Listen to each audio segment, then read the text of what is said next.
back and get ready to have the most fun you ever had with an electronic device. Look at the little Tula. She's talking to the producer. And a woman in a jumpsuit. All right, everybody, welcome out to the Get On With It Sports Show. It is Wednesday, February the 16th, 2022. Jersey Johnny coming at you. With me, as always, is none other than Mr. RadioPete and Mr. Harry Lug Nutz. Say hello, gentlemen. Hello. Hello, gentlemen. How are you guys this evening? Great. Any fallout? Center. Any still lingering fallout from the Super Bowl? You know, Other than aggravation? I didn't really care. Yeah, probably not. You know what? It was a good game, and It was okay. whatever. The bad guys won, so, you know. The bad guys won. So, I got to watch Odell Beckham cry. There you go. Yeah. Got to watch Mary J. Blige fall on a diorama. I mean, it was pretty exciting. There you go. Yeah. All in all, a good night.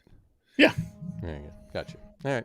Well, we can get it started. It's probably a shorter show tonight. Good. Than we've been known to do recently with all the football, since it was just one game to talk about, and a lot of it we talked about last week and on Sunday. So,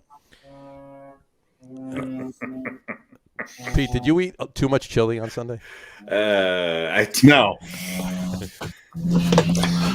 No. This is the only podcast with random trombone sounds Absolutely. emanating through. You can't get better than that. Yes. Anyway, The Get All right, On so- With It and Trombone podcast. Get You know, on I with had a very interesting. Normally, we go over to the in-laws for the Super Bowl, right.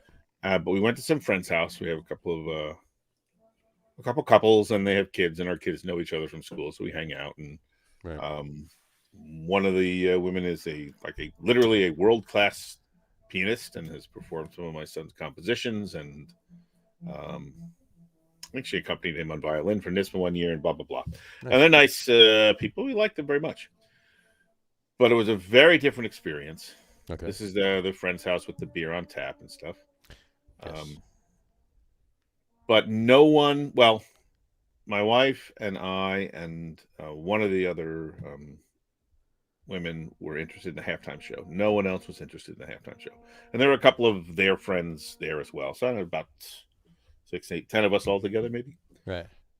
No interest in the halftime show. And one guy just kept harping on, I guess Snoop has a new song coming out in which he's talking about taking guns and going to shoot the police. And so he was upset, of course, that Snoop was on the halftime show. Not that he was watching it anyway.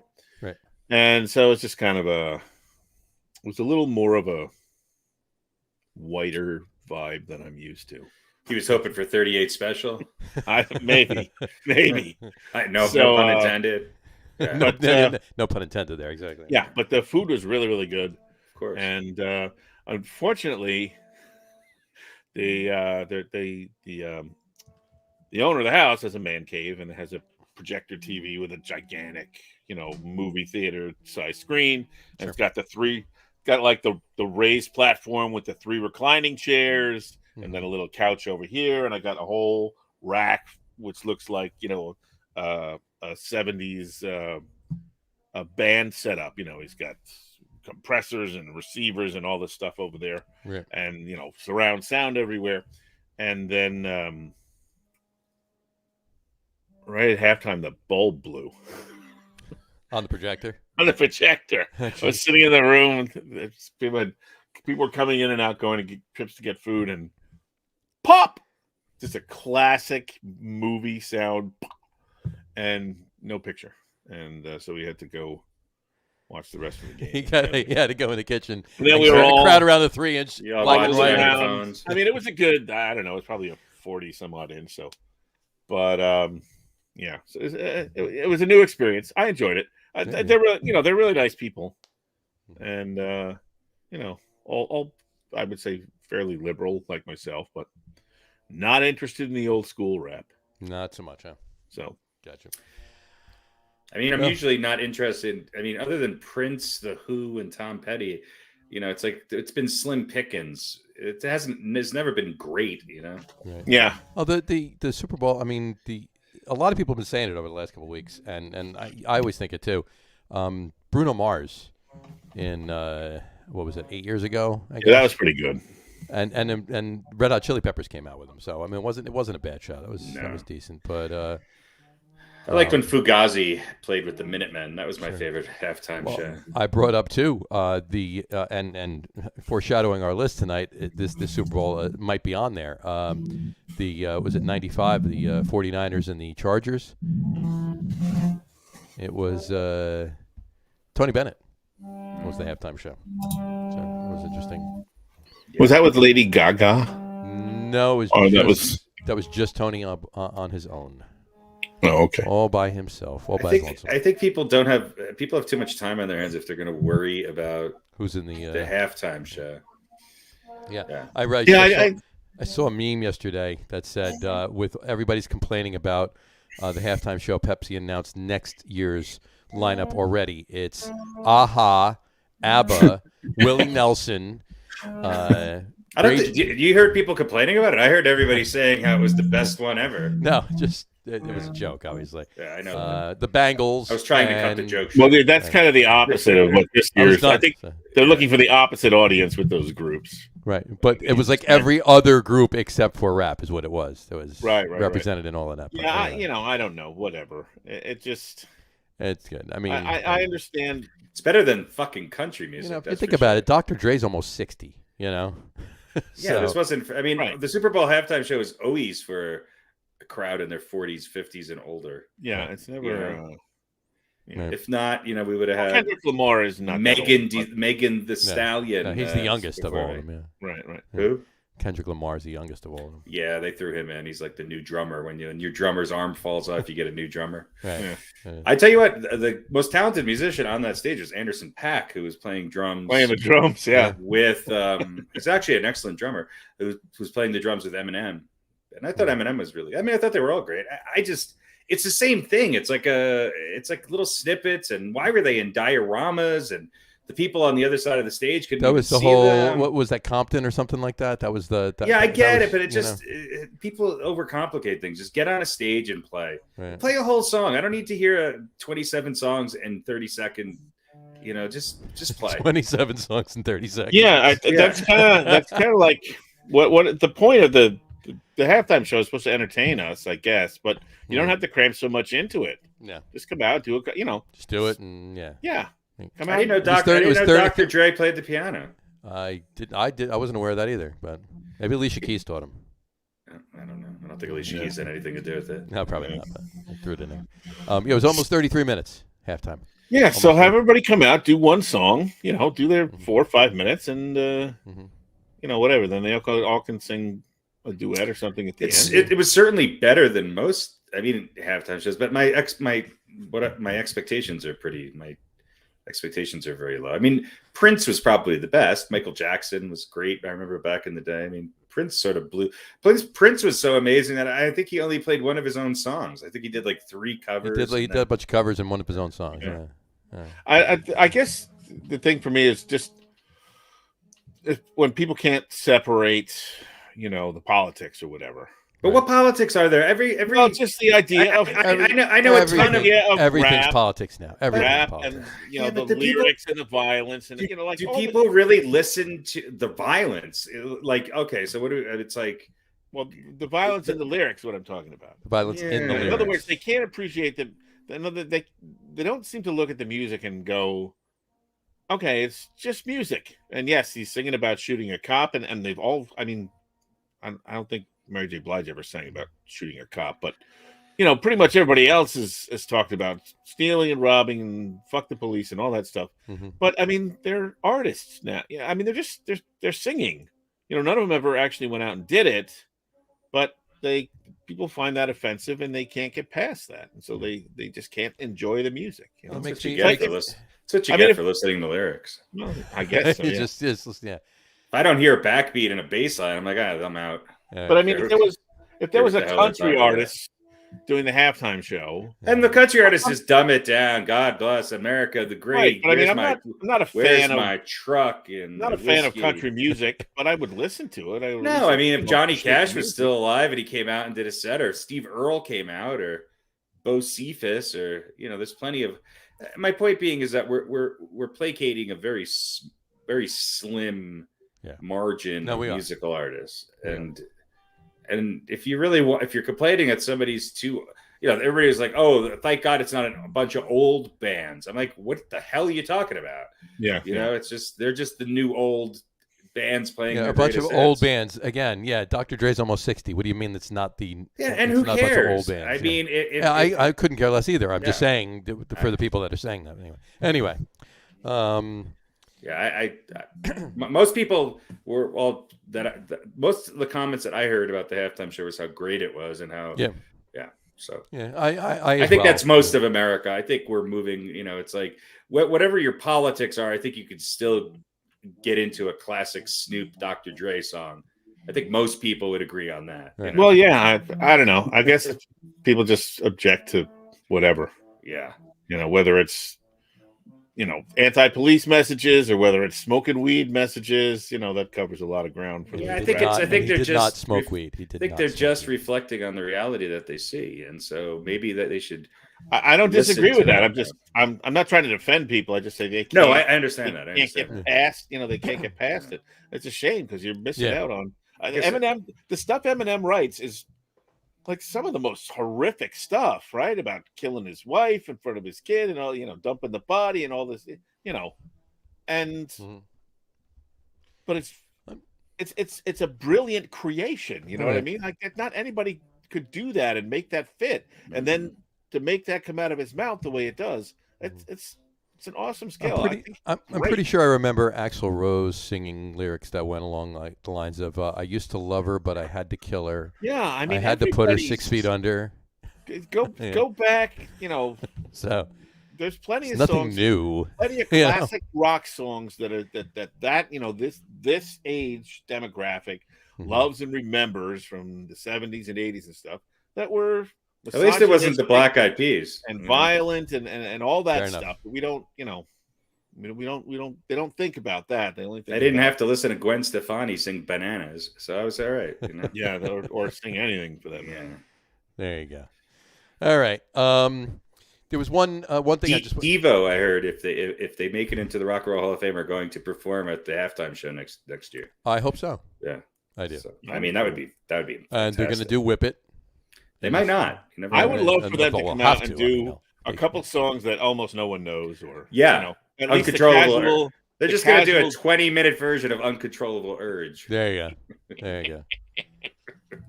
Just something new, something they've written completely off book that's brand new. Yeah, Mark Mothersbaugh score for the exactly.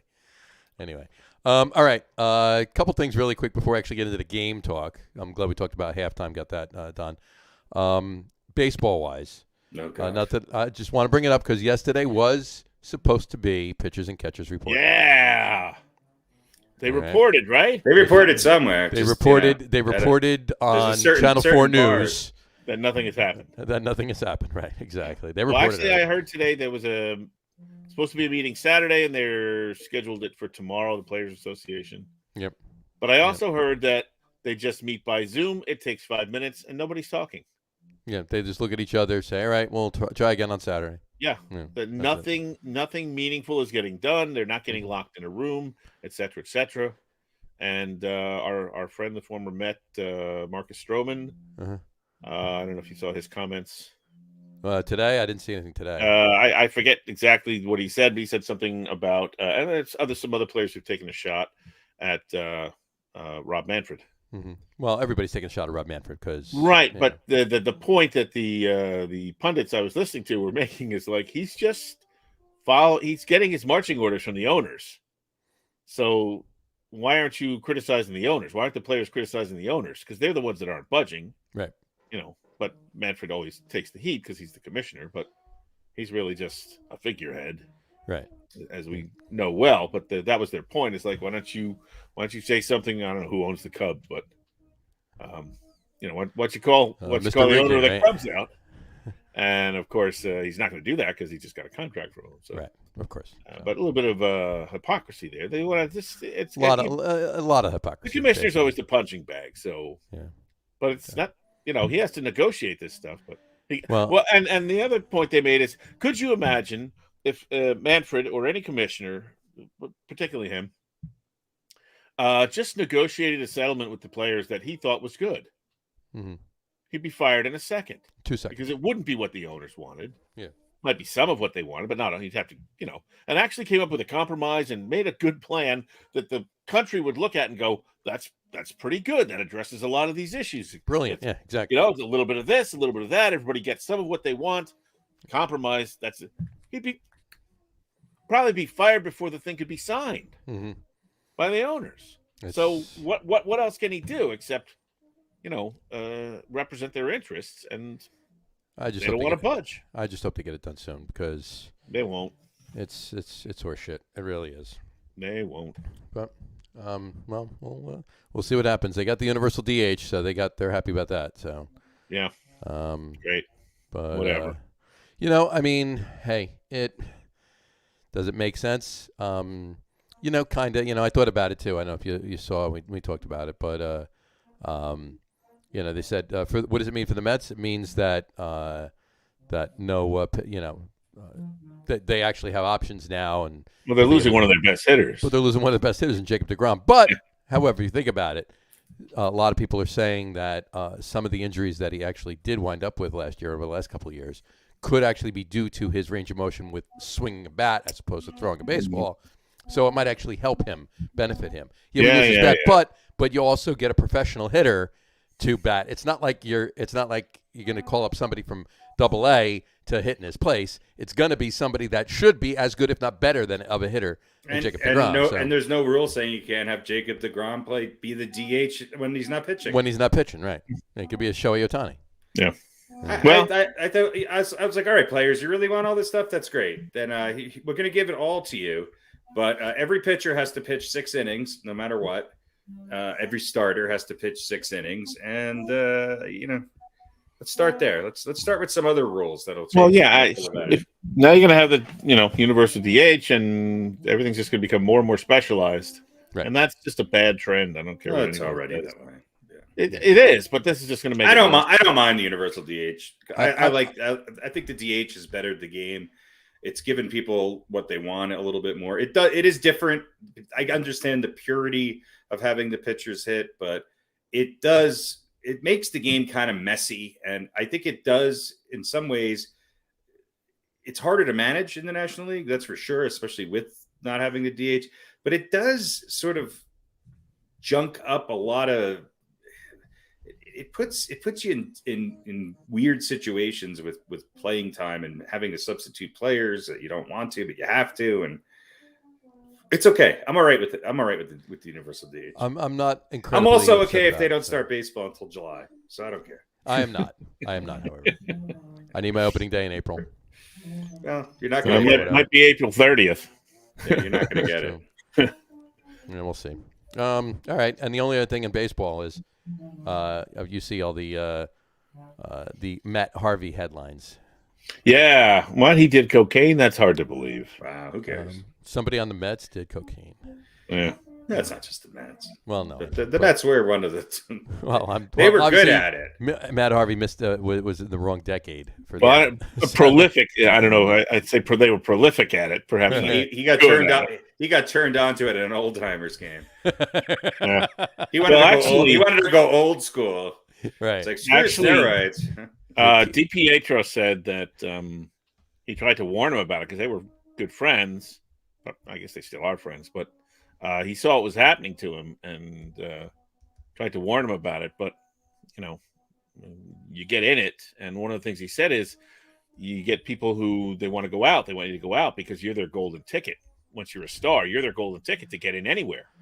Sure. Right? So you and the entourage are like, come on, let's go out. Let's hang out. Let's do this. And I got some Coke and blah, blah, blah. Matt Harvey's to your golden ticket to go out. Well when he was at that time, 9 years ago, when he was one of the come on, he was one of the kings. Yeah, of but New he's York. also in New York. Like if there was 10 celebrities lined up, he would be the one that no one would recognize. Right, but my point is, those people that are his friends that he knows, I get it. They're calling him up and going, "Come on, let's go to the club. Let's hang out with supermodels, blah blah blah." Because he can open those doors Right. that would never open for those people. Well, Or remember his- Supermodel's door definitely opens. And with cocaine. right, This but, is and true. no one is pulling him aside and going, "Hey, man, you got to stop doing so much drugs." You know, you're recklessly, according to the reports, recklessly doing drugs during the season, and it's even Strawberry, and I think Doc, or maybe it was Doc, came out and said, "Yeah, it tears down your muscles. You don't have time to heal, to recover. You don't get sleep because you're out partying."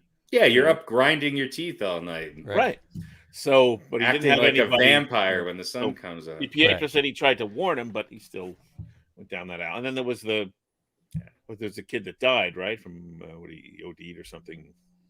Yeah, some pill that he got through from somebody else. From I don't know. Harvey was involved with it. Something. Yeah. So Harvey had to testify. He got immunity, but Yeah. so a very ugly situation. Stick But with he mushrooms. did admit on the stand that he was using coke. And It's a shame. But what are you going to do? I mean, People do it all the just time. remember, you talk about I mean, for what happened to his career is what I was saying. Right. But not just that usage, but and just remember, supermodel wise, his supermodel girlfriend did leave him for Julian Edelman. So there you go. Anyway, Edelman had better cocaine. apparently. Listen, it's a cautionary tale. So. Exactly. All right. Never cheap out on the Never cheap go, out. Never go cheap. Yeah. Know your dealer. Exactly. Know what you're buying. All right. On that note, all right, let's move back into football.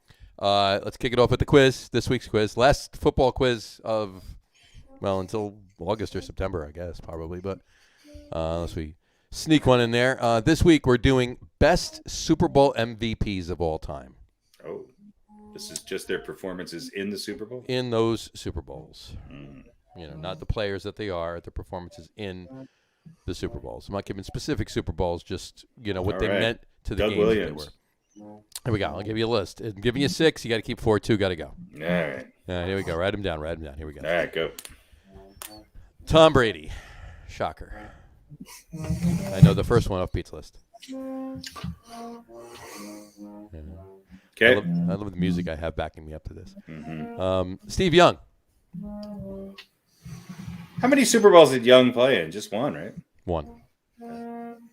What are we? These are just we're picking quarterbacks that played in Super Bowl. Not quarterbacks. Super Bowl MVPs. Name 4 of the guys on this list that you would buy cocaine from. No, that Matt Harvey would buy cocaine from. Well, I think that's all 6. Yeah. Yeah. Joe Montana. Okay. Not Joe Montana.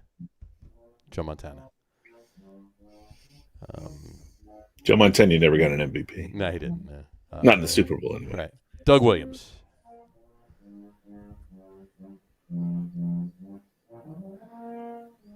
Phil Simms. And number 6 is Marcus Allen. So these are the ones I want to keep? Well, no, these you have to pick 4 of those. So I'll read it again. Tom Brady, Steve Young, Joe Montana, Doug Williams, Phil Simms, and Marcus Allen. The reason I went with these 6, I'm going to tell you, is actually these are the top. Sporting News recently released their order of 1 through 56 or 1 through 55 because it was before the Super Bowl of all of the MVPs for the Super Bowl, and these are their top 6 in order, in descending order, 1 through 6. So on that the Sporting News list, was Tom Brady was number 1, Steve Young was 2. We got it. So forth and so on. So anyway, so pick your 4 that you'd keep of these 6 Super Bowl MVPs. Peter, please go first. I've already put an X through Tom Brady for you. All right, thanks. Who are you getting rid of? What you think? Just trying to fill the dead air. I can't. I know. I should be mumbling my thought process, but I don't have one. Well, let's go through how you normally do it. Who do you irrationally hate? Whose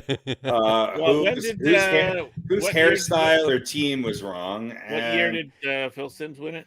87. Well, 86. 86 season, 87. Okay, well, I certainly hated the Giants a lot back then. So Phil Simms is gone. See you Great. later. You and your highest passing percentage, completion percentage Whatever. in the history of the Super Bowl or whatever. All right, so Tom Brady and Phil Simms are the two you're dumping? Yeah, why not? All right.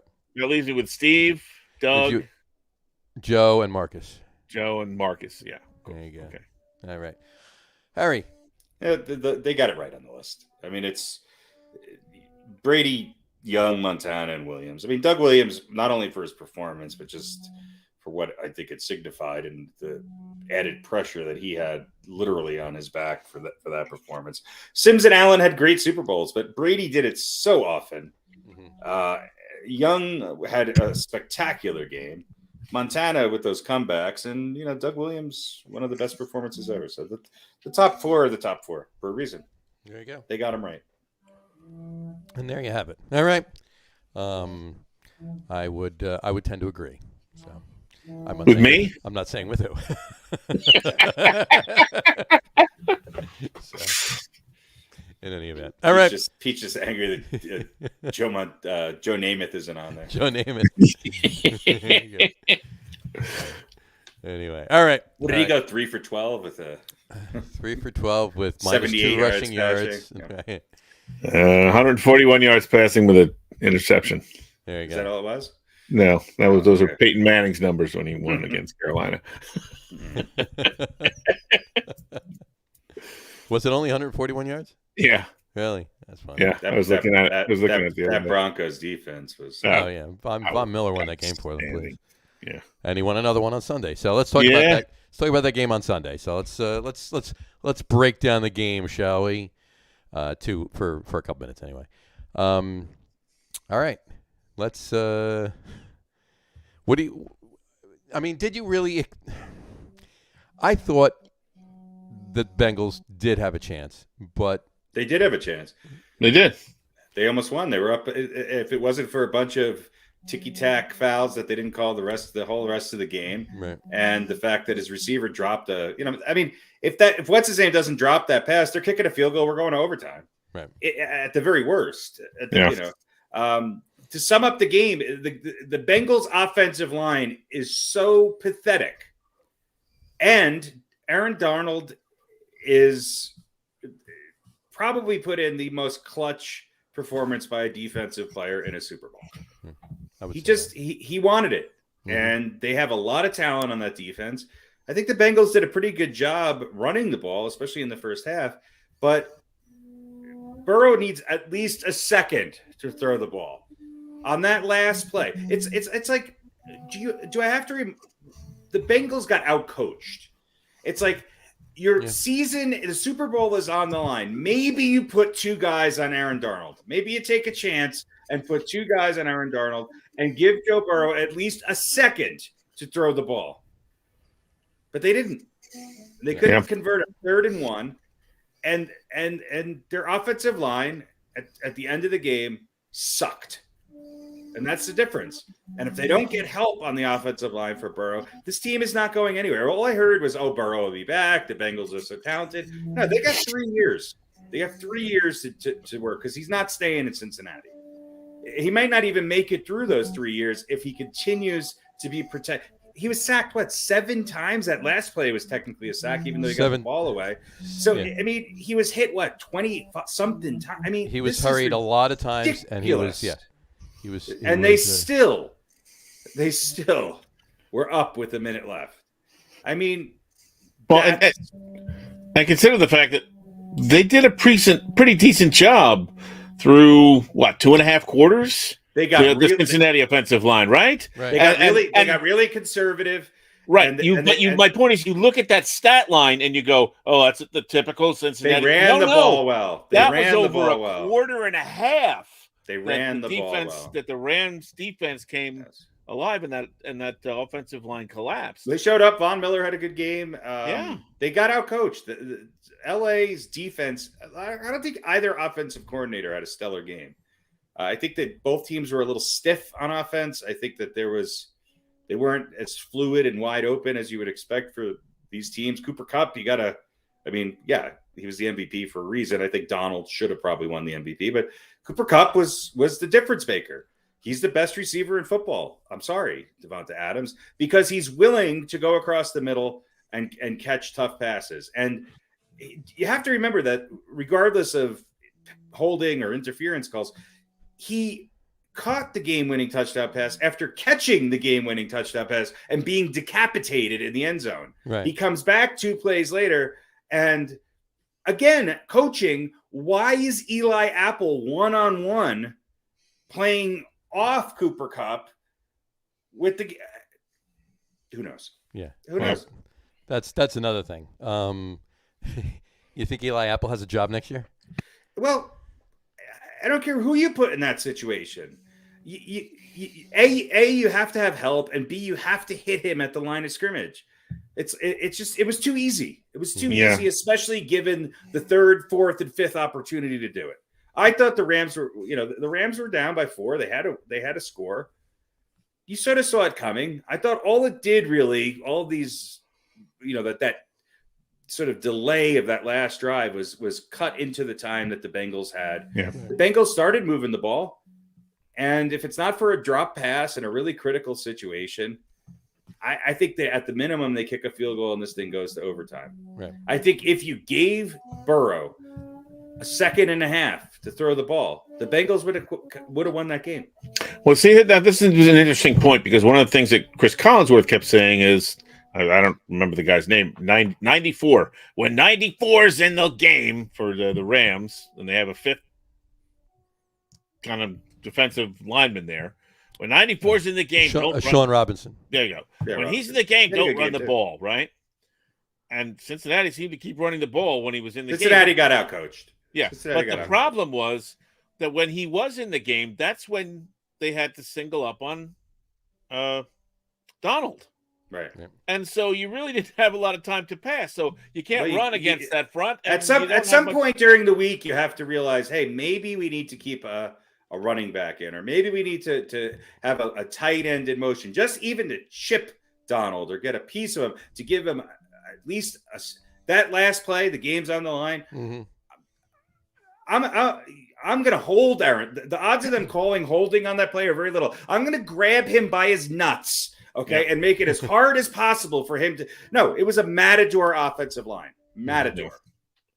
No excuses. Horrible. The worst offensive line to ever make it to a Super Bowl. And they still almost won the game. And they still almost won. Yeah. That's how good Burrow is. Right. But I tell you, they got complacent going up early in the 3rd. From the 3rd into the end of the game, they got very conservative and they gave the Rams too many opportunities. Now, granted, the Bengals defense held the Rams for most of it. Both teams' defenses did a pretty good job in the second quarter. Sure. But then the Bengals went back to that zone defense. And the same thing that got them picked apart against Kansas City in the first half, got them picked apart on that last drive. And then all of a sudden, you can't, any team with that many opportunities from the 1, they're going to score. Mm-hmm. Yeah. I would have let him score earlier so you had more time. Yeah, we were talking about that. Let him in and get yourself some more time to at least when it get was down like the field. 2:35, they could have let him in and had whatever their timeouts plus the 2-minute warning and they would have easily been able to either won the game or at least kick a field goal. Yeah, all you needed to do was get down into reasonable field goal range. They were there. Had what's his name not dropped that pass, they were pretty much in field goal range already. Mm-hmm.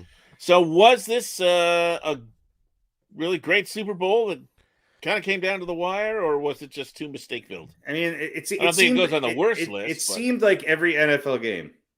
It didn't seem. There was a couple of good plays at the end. There's no real great spectacular. I don't know. It seemed a little lackluster to me.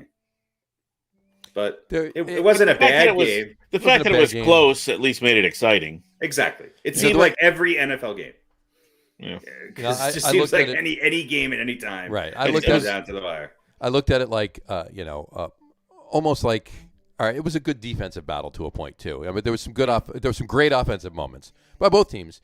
But there were amazing defensive moments, and a lot of those defensive moments for the Rams were attributed to the lackluster play of the offensive line on the Bengals. But still, it was good. It was well played. I thought it was a good game. I don't think it was a great game. I don't think it doesn't go in the top 10 of Super Bowls. That's for sure. No. It doesn't go in the bottom 10 either.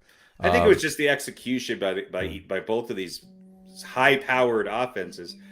They were tight.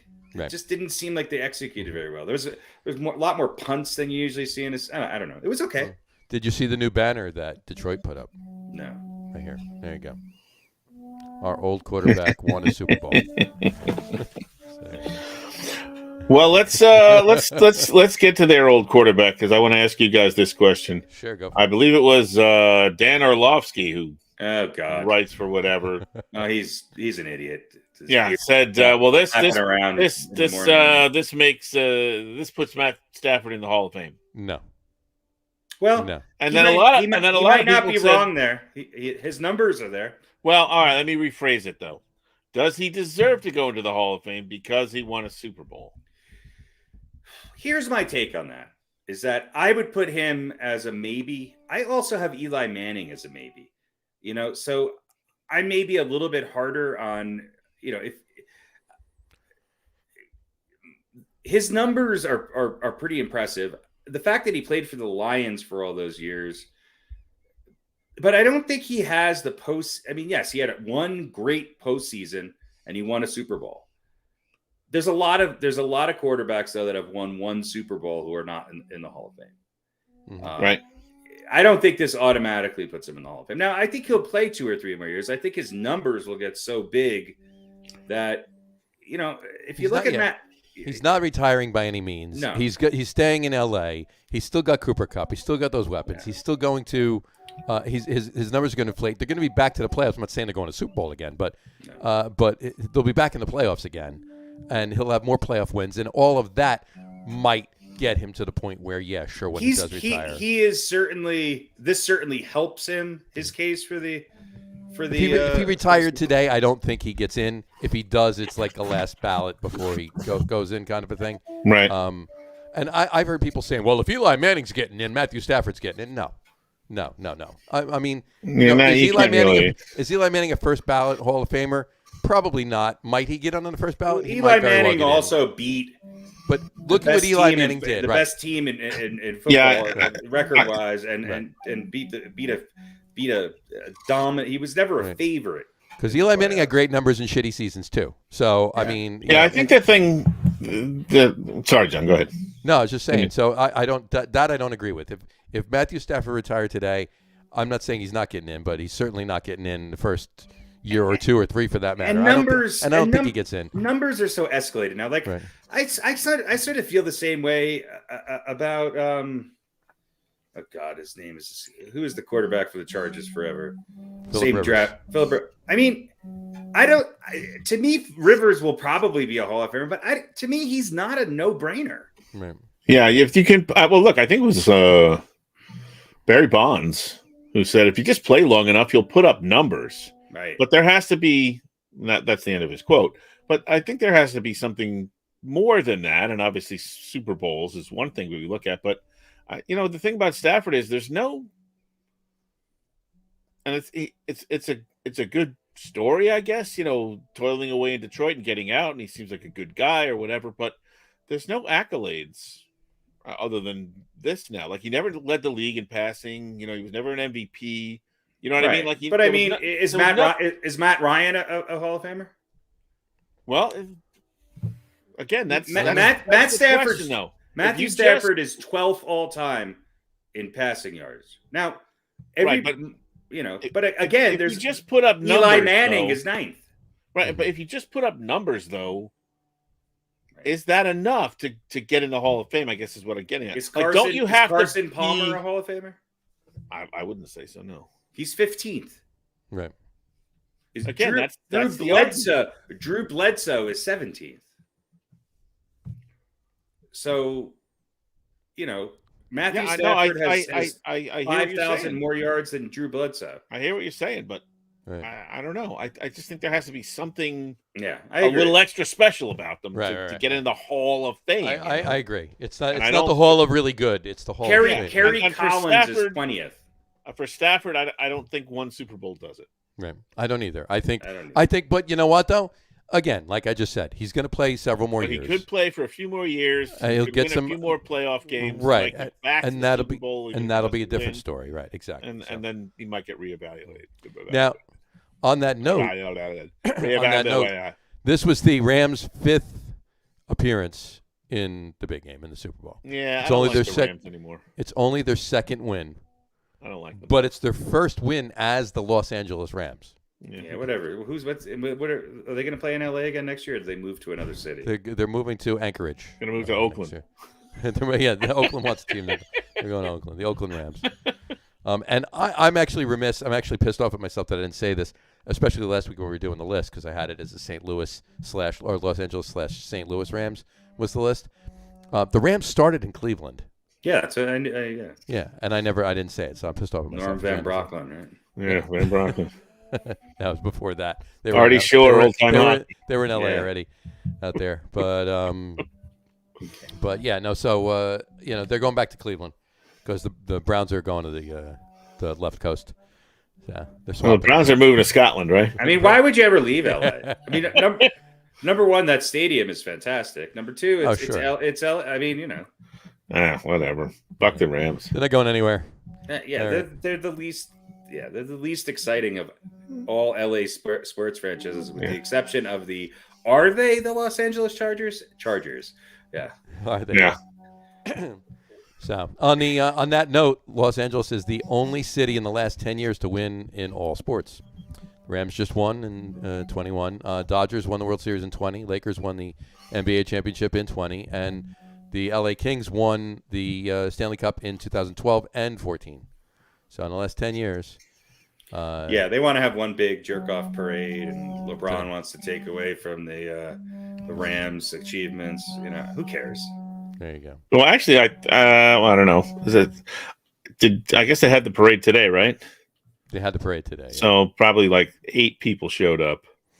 There were a few because there. They don't even care. They don't even care. It. The people in LA, they don't even care about. Well, there's more people in LA that care about the Rams than they do about the Chargers. If the Chargers won the Super Bowl, it would be empty. But compared to just about any other city, the level of care of the people of Los Angeles for the Rams. Oh yeah, no. Compared to other cities, it's horrible. Yeah, absolutely. Yeah, that's what I mean. So, and they actually had the rally.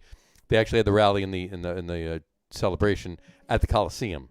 They didn't have it at SoFi. They had it at the Coliseum. Yeah, they're worse than like the 90s Braves fans. Who would like leave playoff games in the 7th inning?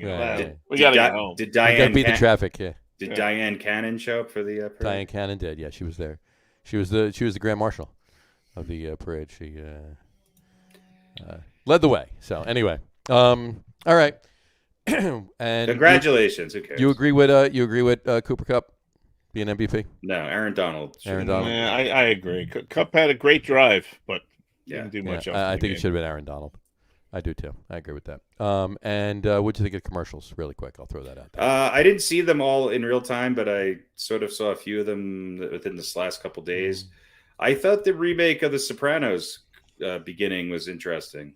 Yeah, it was that clever. Was cool. Kind of a little bit of a sellout for David Chase, but that commercial was way better than the Saints of Newark. So there you go.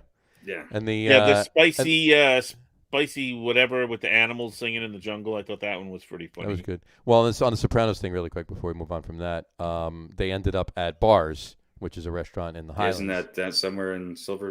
It's in the Highlands. It's right near Sandy Hook and it's out on Seabright and that. It's out on the. It's just before the hook. It's right before the bridge that goes over to Sandy Hook and Seabright and that. But it's right. It's only about 20 minutes from me actually, but the charging port that she plugged into for the electric car that doesn't exist there. It's not there.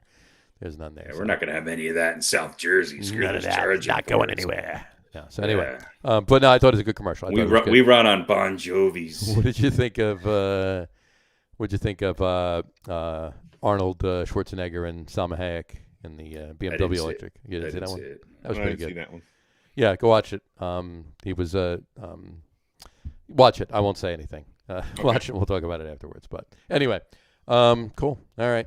I'll tell you what I found interesting actually is Turkish Airways doing Yeah. With a Super Bowl spot. Yeah, Turkish Airways did a Super Bowl spot. I wasn't sure if that was for real or not, but they're like. And every car commercial was an electric car commercial. There were Wow. every single car commercial was an electric car commercial. So, anyway, a couple things. Joe Mixon. This is I don't know if this was effective or not, but the one with the baby, they go to get the baby out of retirement. Was it an investment firm or something? Yeah, what was that? I think it was some sort of investment firm because they're like people are like investing their money because of memes or whatever, and Right. So they coax them out. Oh yeah. He's like, I'll get my onesies. Right. That was kind of funny. I thought "Where's the Beef" was pretty good. Where's the beef? Yeah, she's fallen and she can't get up. All right. Yeah. Joe Mixon now officially has more Super Bowl touchdown passes in the last 10 years than Aaron Rodgers does. So there you go. I thought that was funny. Little dig at Aaron Rodgers. No, I'm not digging This Aaron Rodgers. this just in from Aaron Rodgers. Who said that? Who said that?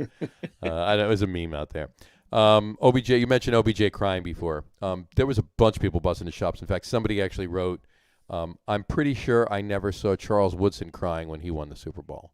Yeah, but I mean, And then Charles Woodson, new generation. Charles Woodson commented, "Trust me, I cried."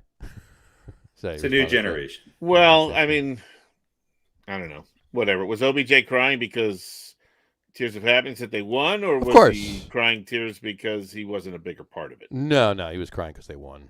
Like, finally, yeah. I mean, I'm sure. Well, I didn't ask him, but I'm assuming that's what it was. So, but in any event, come on. Because he's a horrible, terrible guy, mattress purchases aside. Right? He had a couple really good catches and a touchdown, and then he got hurt. There was one of the guys at the party where I was. His friend had a bet. Was going to win $100 if Beckham had, I don't know, like 62 yards receiving or something, and then he hurt himself. He had like 56 or something like that. Beckham had 50. He had 52 yards. 52, yeah. So 10 more yards, and he would have won $100. But lovely.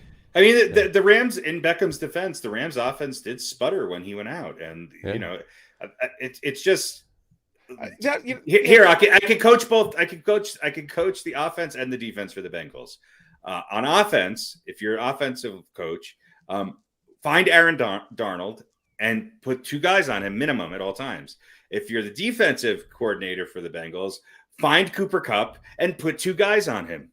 Yeah, it's that simple. And I thought that was like, I mean, I understand that was OBJ was having a good game and stuff, and I guess he had two catches and a touchdown. Was it there? Right, but I mean, he was a threat that was, allowing who was the running back Henderson to get open. He's a great number two. And there was and what the backup or third string tight end had a pretty good first half, and I think he got hurt. So. Yeah, so but I thought that was thought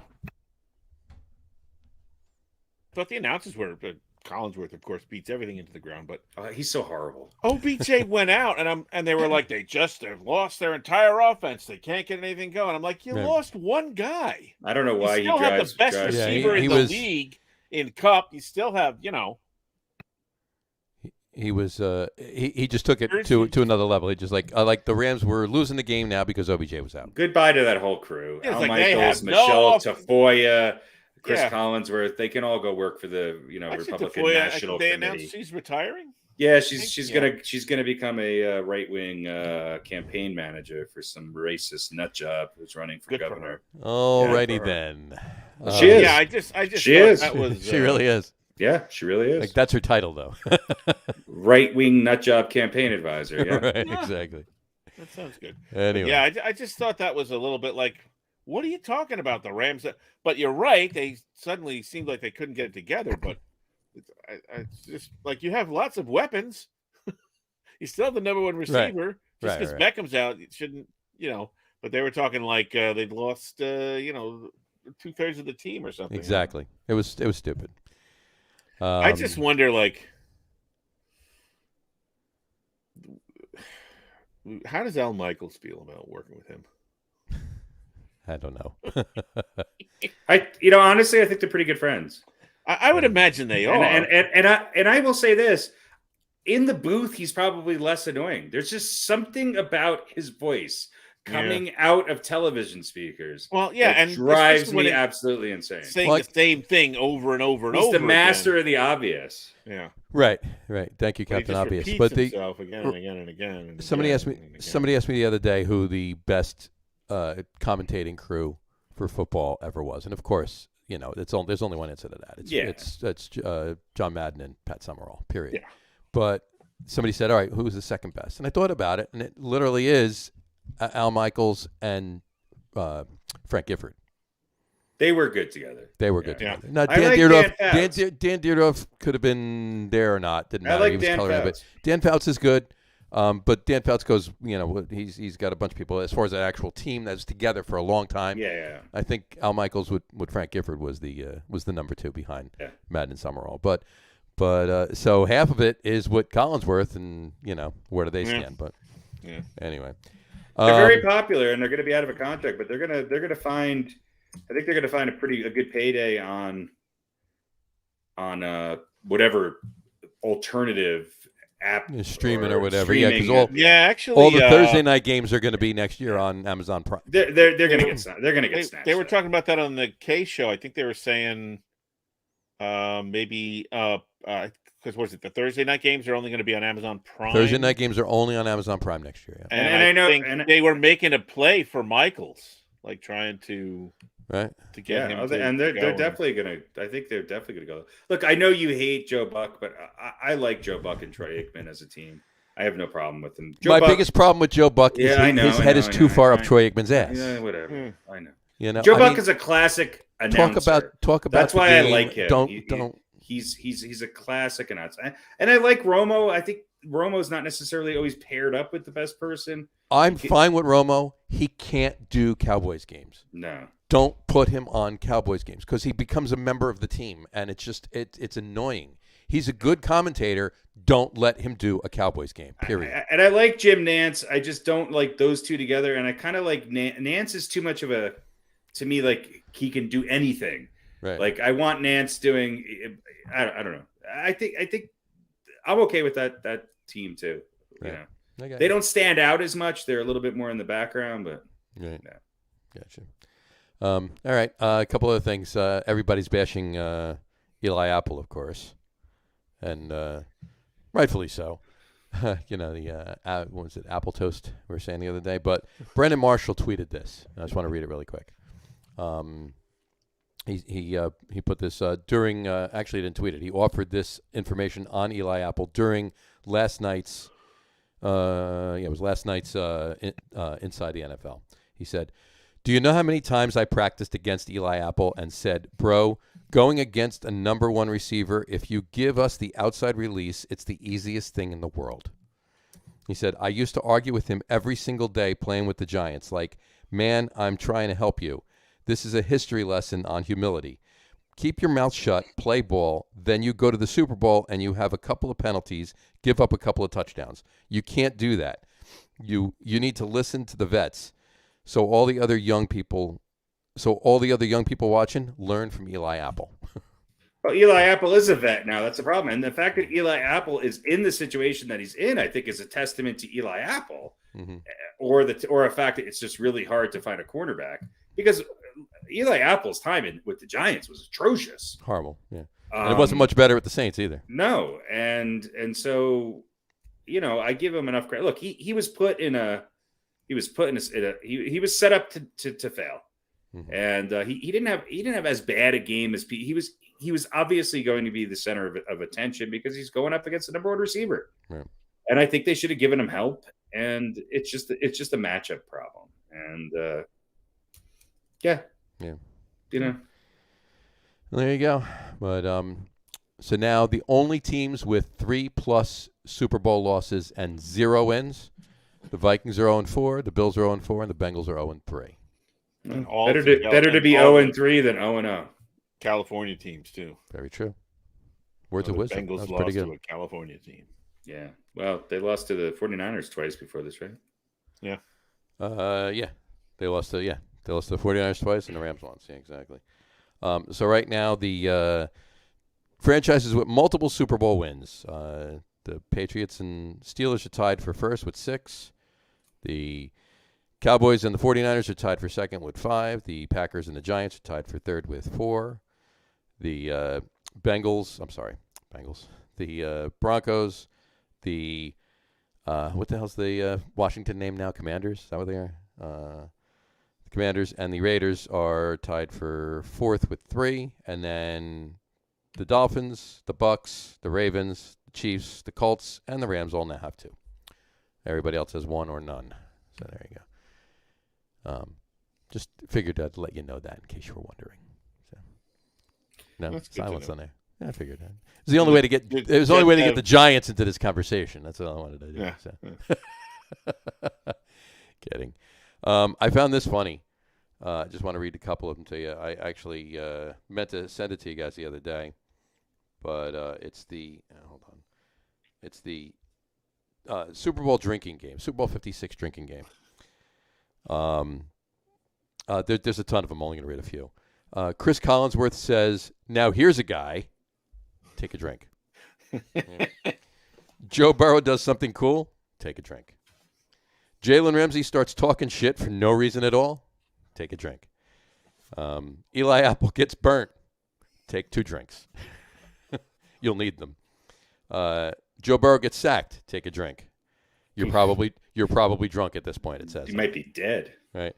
Jamar Chase does the gritty. Take a drink. And Evan McPherson misses a field goal. Don't worry, it won't happen. That's what it says. Now, so you could go back and rewatch the game and play one of those games. And play it, right? Exactly. Yeah. I thought that was funny. And what was Probably, the not, other one? probably not the sack one, though. And the other one was another one that was good. Odell Beckham again proves Baker is the real problem in Cleveland. Take a drink. And Snoop Dogg smokes on stage. Doesn't say take a drink. It says take a hit. Yeah, take a hit. Take a hit. So anyway, all right. Only other thing I got really, I just want to tell you really quick is next year. Right now, they came out with the odds. Vegas came out with the odds for next year's. Who's the favorite to go to win the Super Bowl next year? Who do you think is the whoever Aaron Rodgers plays with? I would say probably Kansas City or Buffalo. Wow, you. I wouldn't even give you a chance to answer, Pete. He hit the nail on the head. The Chiefs are the favorites at plus 700, and the Bills are right behind them at plus 750. Rams are third at plus 1,000, and then the 49ers and Bengals are tied for fourth at plus 1,400. So there you go. Really? Those are the odds right now for top 5 teams that are favorite to win the Super Bowl next year. Chiefs, Bills, Rams, 49ers, and Bengals. I don't know if I would put the Bengals on that list. I guess they're assuming they're going to get a little better. Let me ask you this real quick. Are you guys surprised that the rumor is that Carson Wentz will be out as quarterback for the Colts? Am I surprised? No. Do I actually think he's going to be out? I don't. What are they going to do? They're going to get Jimmy Garoppolo. You think? Perfect fit. Mm. Oh, it is a perfect fit, but I don't know. Is he definitely? I mean, is Trey Lance ready to take over the 49ers? Doesn't matter. The Garoppolo's out. Yeah, he's out. Is Trey Lance ready? Listen, that's fine as long as he stays healthy. That's the problem, right? Yeah. I mean, Wentz obviously the Colts may want to keep both of them. Yeah, you want to keep them both. I just think there's something about Carson Wentz, and I think you will see him gone. I think they're going to waive him and eat the money and the draft million. picks. Well, they still save money in the long run, Right. but I think that I don't think Russell Wilson's going to go to the Colts. I don't think he's going anywhere. But I think Garoppolo. I think there's going to be more teams looking at Garoppolo than you think, and I think that's the right fit for him. So where does that leave Carson Wentz? Out of a job, or on the Saints, or the Bucks, or the or the Broncos? Maybe the Broncos. Well, the Broncos. the rumor with the Broncos is that Aaron Rodgers is coming here. The Green Bay is not going to let everybody walk and not keep Aaron Rodgers. I think they sign everybody. It might not be up to Green Bay. Well, it's if they sign them. I mean, they're free agents, I know, but they can offer them a contract. They might say, "Hey, I want to walk," but all the clauses might be, I'll sign here if Aaron Rodgers is staying, and Aaron Rodgers may say, "I'll sign here, Devontae." I think the main reason the Broncos hired who they did as their head coach was to get Aaron Rodgers to come to the Broncos. Now, Aaron Rodgers' best, I've said this before, we all, I think, agree with this. Aaron Rodgers' best chances of winning another Super Bowl, if that is really what Aaron Rodgers gives a shit about, right, is to stay in Green Bay. Right. But that might not be what he's interested in. Who knows? Well, and then there's also probably some allure to going somewhere else and winning a Super Bowl with a second team. I mean, by proving that I am Superman. Right. If I'm a free agent quarterback, there is one destination that I am looking at above all else. The Giants. No, that's Tampa Bay. Tampa Bay. Yeah, but they have a couple people who are losing too. Well, maybe, but they still have a pretty good, group of, certainly better than talent on a lot of other teams. Fair enough. I mean, Deshaun Watson, will Bruce Arians take a chance on him? Who knows?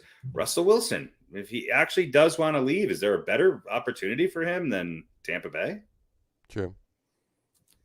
I mean, I don't know. It's interesting. It is very interesting when you think about it. All right. The only other football thing I actually want to bring up right now is I found this interesting. It's a list of the top selling. It's actually a list by Fanatics.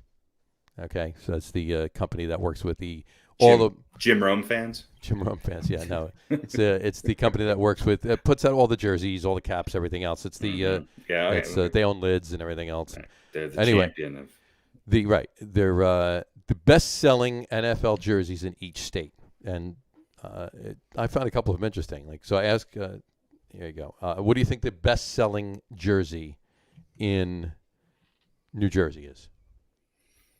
Patrick Mahomes. Joe Burrow. No and no. Offensive player? Yes.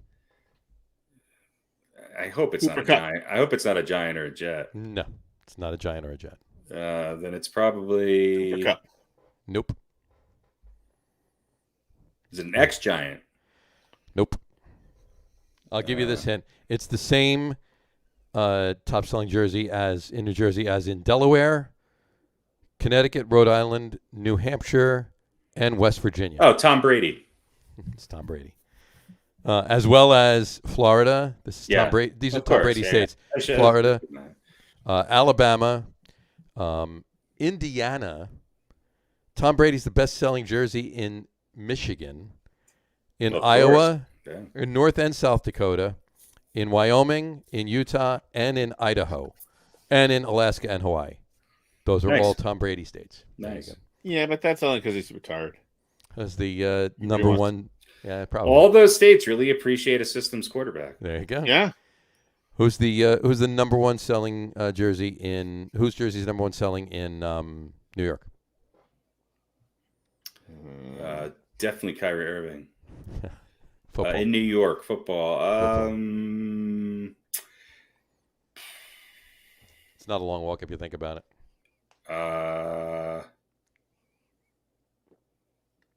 Daniel Jones. Now, I would say the best-selling football jersey in New York. In New York. And when I say New York, I don't just mean New York City. Oh, Josh Allen. Josh Allen. That's correct. Here's one that I find really weird. What's the number one selling NFL jersey in Maine? Maine, not Brady. Huh? Maine would be. They're rebels up there. Aaron Rodgers. Eli Apple. I'll say Aaron Rodgers. No, it's not Aaron Rodgers or Eli Apple. It's a quarterback, right? It is a quarterback. It's going to be somebody weird, like Drew Brees. No. No. I don't know. Let's see. We said Aaron Rodgers. No Aaron Rodgers. No Tom Brady. No Patrick Mahomes. Nope. Deshaun Watson? No. No. It's Maine, so it's got to be probably a white player. Stafford? No, Not Stafford? It's not Stafford. No. All right, who is it? Cooper Cup. No. I don't know. Who Joe cares? Mixon. You Burrow. were wrong with your assessment of its Maine, so it has to be. No, okay. Jackson. It's. You want me to just tell you? Yeah. It's Lamar Jackson. Wow. Lamar Jackson in Maine. I have no idea why. Mm. So there you go. Everything else is pretty much like Justin Fields is the number one selling jersey in Wisconsin, which I found weird. But I guess there's enough people, in southern Wisconsin that aren't Green Bay fans, I suppose. And what you call it? Yeah, I mean pretty much everything else you would imagine. But here you go. What's the number one selling? These really quick. What's the number one selling jersey in Colorado? Probably John Elway. Nope. In Colorado, number one selling jersey. Von Miller. Very good. Von Miller. There you go. He was once one of ours. There you go. California. The whole state, huh? Whole state. Jimmy Garoppolo. Nope. Pat, You're close, though. I'll give you that hint so we can wrap that up. Matthew Stafford. Nope. Colin Kaepernick. No. No. Justin Herbert. Hey Nope. Bear. No. Bobby Hebert. Bobby Haver. Cooper Cup. I don't know. George Kittle. George Kittle is the number one selling Kittle. jersey in all of California. Yep. Wow, good for him. Interesting. Texas, I'll just tell you a couple of the rest of them. Texas Dak Prescott. Dak Prescott. What's New Mexico? Probably a Broncos. So I'm going to Yep. guess it. No. Somebody on the Raiders, maybe? Or somebody had Not a Raider? Ezekiel Elliott. Zeke Elliott. Mm. Mm-hmm. And Kyler Murray is obviously Arizona and Oklahoma. Go figure. Didn't he play for Oklahoma? Well, yeah, I guess so. There you go. Josh Jacobs is in Nevada. Russell Wilson is in. Josh Jacobs. Who the hell is Josh Jacobs? He's on the Raiders. That's an obscure one. Yeah, you would think it would be like Derek Carr. It's Yeah. Josh Jacobs. Yeah. Russell Wilson's in Oregon. DK Metcalf is in Washington. Alvin Kamara, of course, is in Louisiana. Dak Prescott's also in Alabama. Mm-hmm. Kyle Pitts is Georgia. Dak Prescott's also South Carolina. Christian McCaffrey is North Carolina. Derrick Henry is Tennessee. And then I think I covered everybody. There you go. All right, So there's the exciting news for jersey sales. There we go. So you know From what Jersey Johnny. bandwagons not to jump on. Exactly. All right. Well, there you go. All right. Well, this would be the time of the podcast that we usually do beaten by the coin. But But actually, I got a couple of things real quick. Oh, well, I'm sorry. You thought we were done. Actually, Well, I mean, that's fine. We can definitely talk about them, please. Badminton or no, football. no? Go for it. So the Vikings have hired a head coach. Yes. It's Kevin O'Connell, Mm-hmm. white guy. Mm-hmm. That's number one. Okay.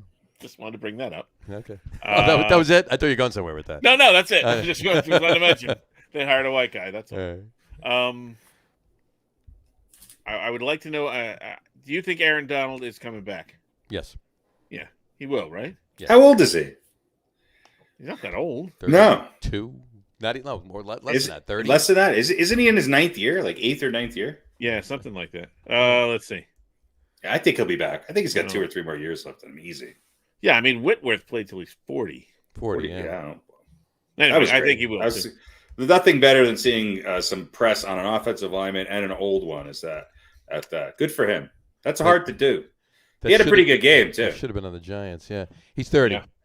He will be 31 in May. He's got to come back for a couple more years. Mm-hmm. Yeah. All right. So the other thing I wanted to bring up is the latest Cowboys scandal, There's another one. which is Richard Dalrymple, Great who name. is the former senior vice president for public relations and communications, who I think resigned about a month ago. Mm-hmm. And I don't know if you heard the story, but the Cowboys paid a settlement, a confidential settlement, it's being called, of Confidential. $2.4 million after 4 members of the cheerleading squad accused Dalrymple of taking pictures of them on his cell phone as they were undressing at some event at the stadium in 2015. They were undressing for an event? Didn't Trump they do were that and changing. became They were president? Okay. Either into or out of their uniforms. Gotcha. So I guess his explanation was there was, for whatever reason, there was no security. He got into this the back door of this area and didn't know they were in there, opened the door, saw them, and then quickly exited. They say he held his phone out and he was like snapping pictures. And then somebody saw him and they yelled at him and then he like ran away or whatever. He, of course, denies the allegation. But here's the other part of this, because it's a two-parter. He was also accused of taking upskirt photos of Charlotte Jones Anderson, who is a senior vice president with the team. And you know who that is? Mm-mm. What's the middle name? Jerry Charlotte Jones's ex-wife? Jerry Jones's daughter. Mm. So this guy supposedly, maybe, accidentally walked in on the cheerleaders, maybe on purpose. Accidentally on purpose. Took some pictures of them, Mm-hmm. and also was taking some upskirt pictures of the owner's daughter. Who is, he said, of course, I didn't do either of these things, blah, blah, blah. But he resigned about a month ago. So he's out. Now, here's why I bring this up. Go for it. It's entirely plausible in my mind, and probably a lot of people's minds, that this guy did both of these things. Sure. But here's the thing. Each of the women, by the way, the cheerleaders received roughly $400,000.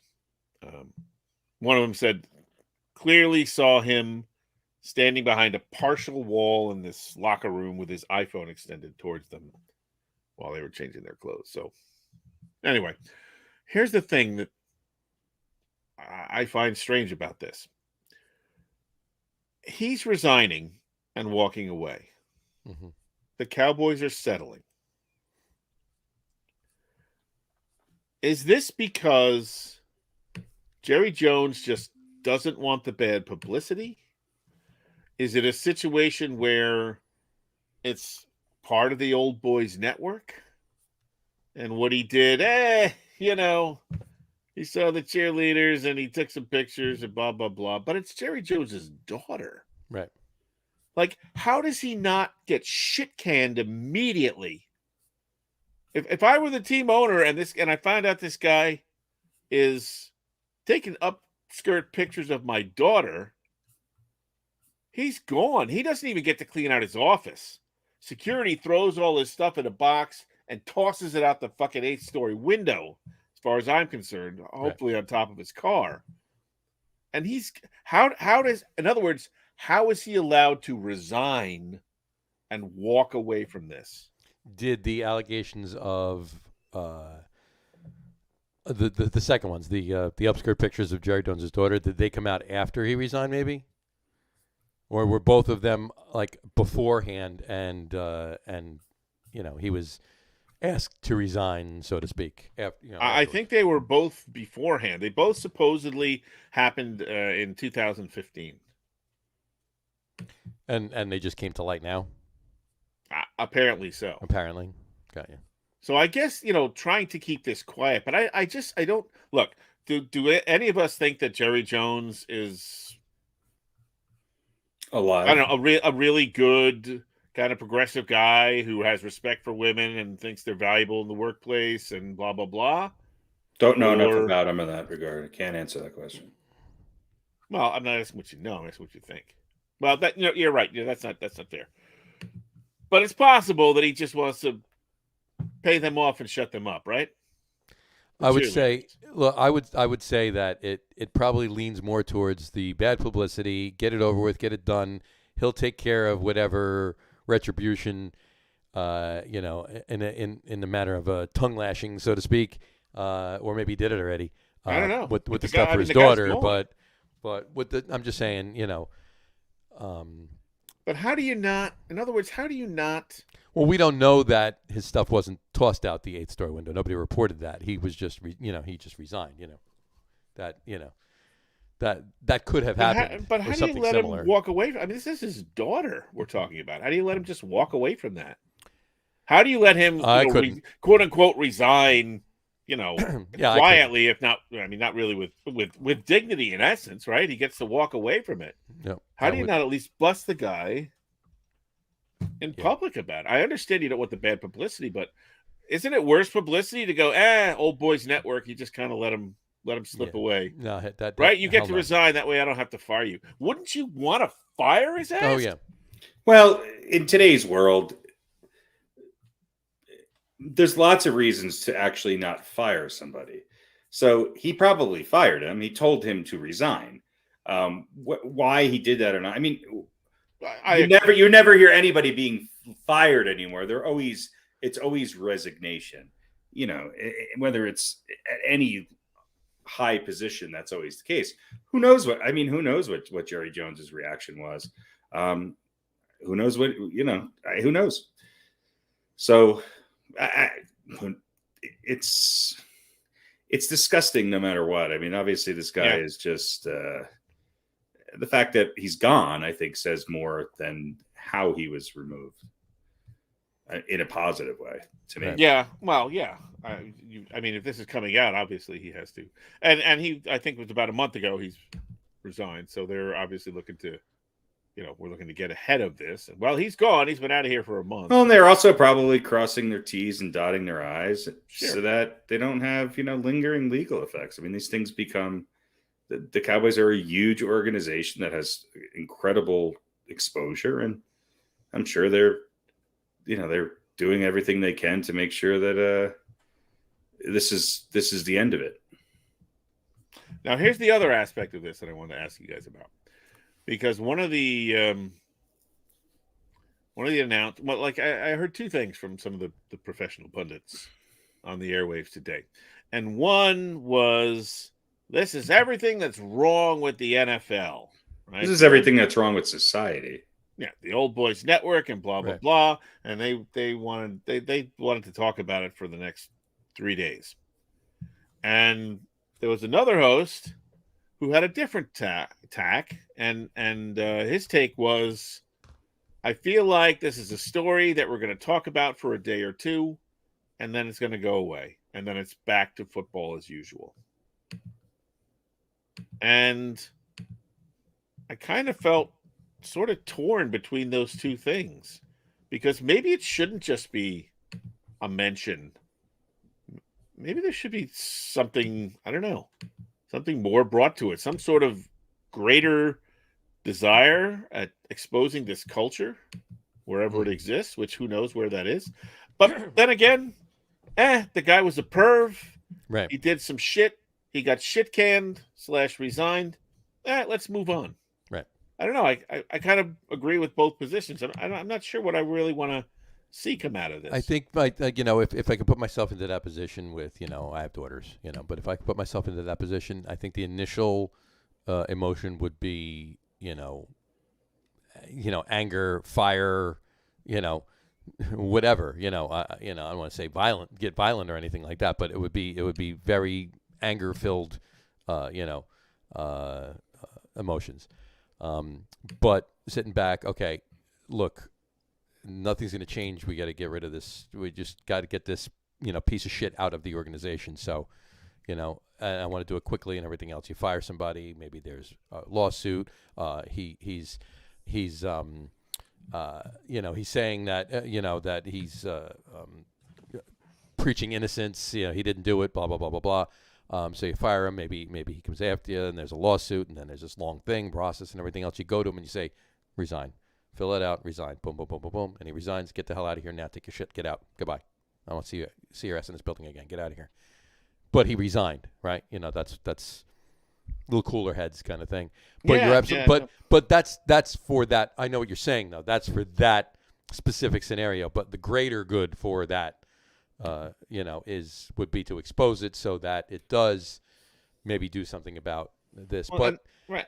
But was that particular incident because of the Good Boys Network, or was that particular incident because he was a friggin' pervert?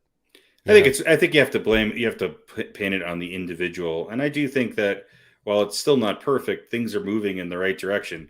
We have female representation at a much higher rate in sports, especially in the media aspect of sports. Right. I think we need more, and I think we need to, we need to see that change a little bit more. There could be an entire show dedicated to this, and maybe there should be. But I think mixing it in with ESPN Sports Center or talking about it, I think it needs to be addressed on a much higher level and not just in the confines of sports. And that's where a lot of things, I think, that temporary sort of fill the empty news cycle thing on ESPN 1 through 12 for a day. Yeah, that does its job. It brings attention to it, but then it's not really discussed in a much deeper manner. And it's not discussed in ways where it affects other people in their normal life. And I think the more we hear about it, and we have, obviously, I mean, there's been a huge movement. Some of it, change does not come easily, and it doesn't come without maybe some missteps along the way, but it is coming.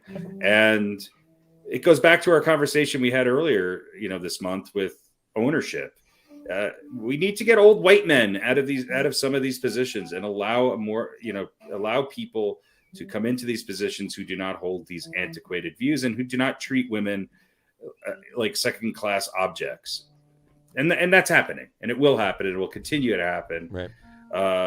The fact that this guy is just walking into, you just don't walk into a cheerleader's, place of work when they're changing, and or if you do, you don't take pictures. Right. You go, holy shit, I'm so sorry. And you turn around and you walk out. Right. You don't hide behind a wall and stick your phone out until somebody calls you out. And if you're going to do those things, there's only one place where it's appropriate, and that is running for president of the United States. So if you want to act like this, please just, run for president. Yeah. Because it seems like it's okay there.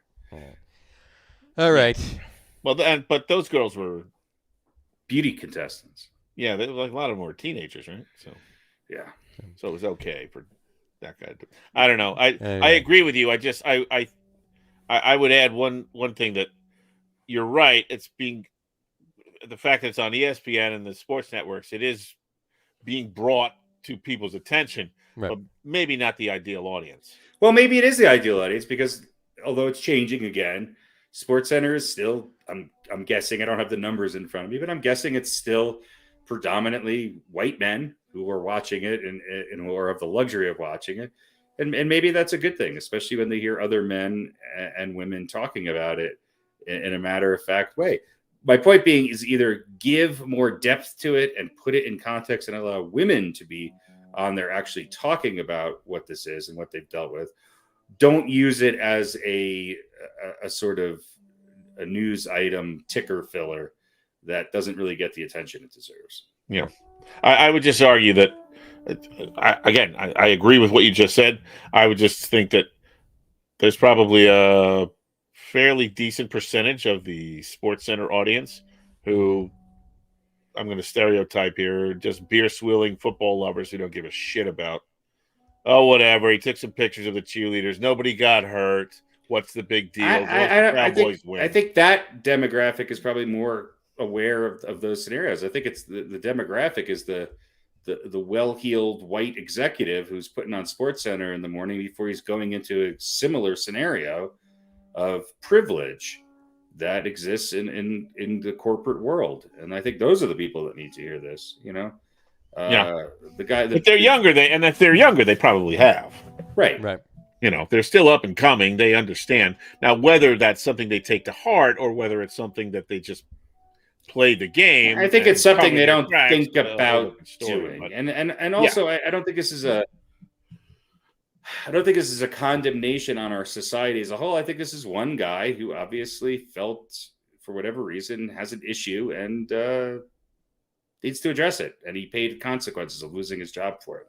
Yeah. I think you hit the nail on the head when you said it. The change is coming. It is. It's slow going, but it is coming. And this is, this particular incident. And believe me, there are plenty out there that we've heard in the past, and unfortunately probably will hear in the future, that speak to the whole storyline of good old boys network kind of thing.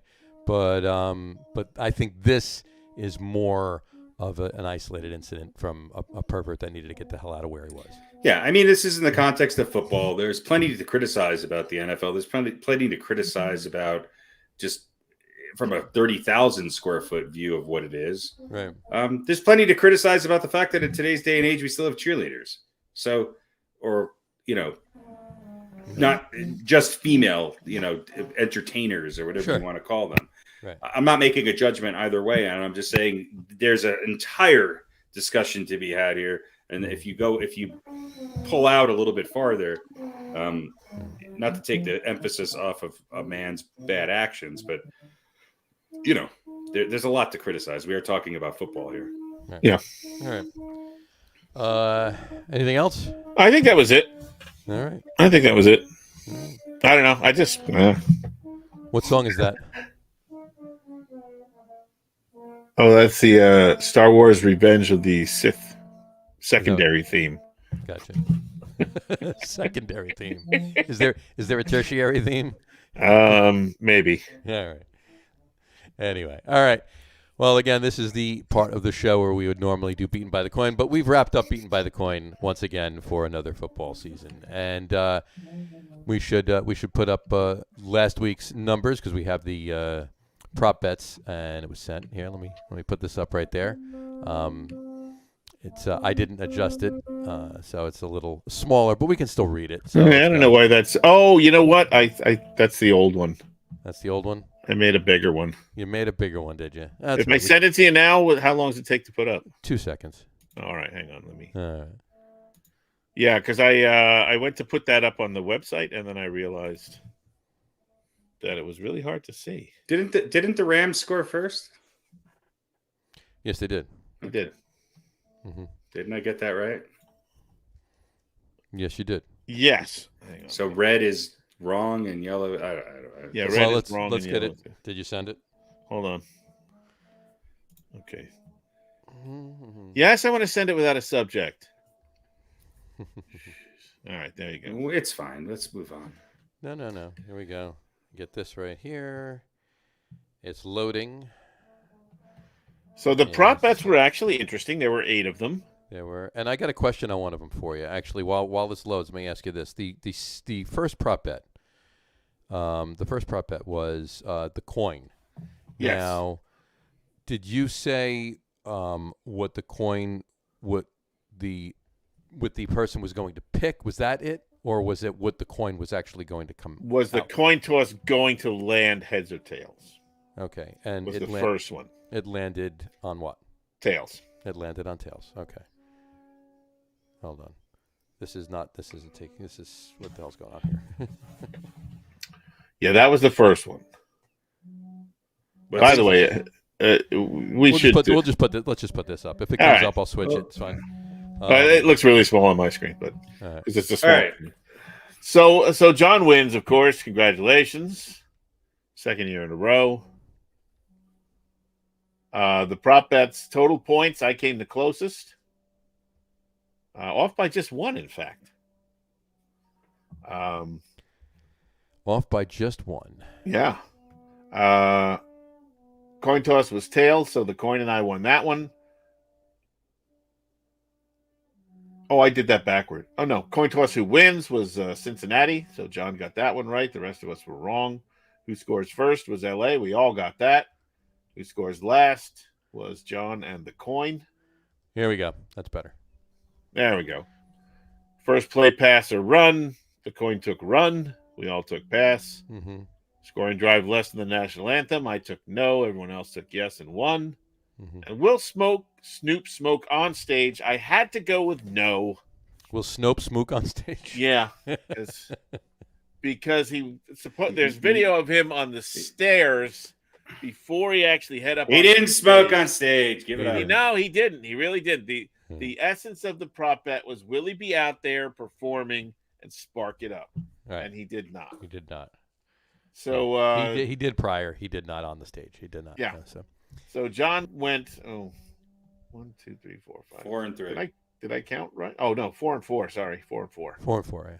John went 4 and 4. Harry and I went 3 and 5, and the coin went 5 and 3.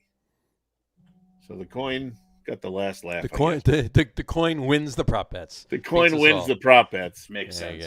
But John wins overall. Did I send you the certificate too? And here's the certificate. Yeah, there we go. So, look at that. Second year in a row. So that's been. Did you send him your aerobic pants?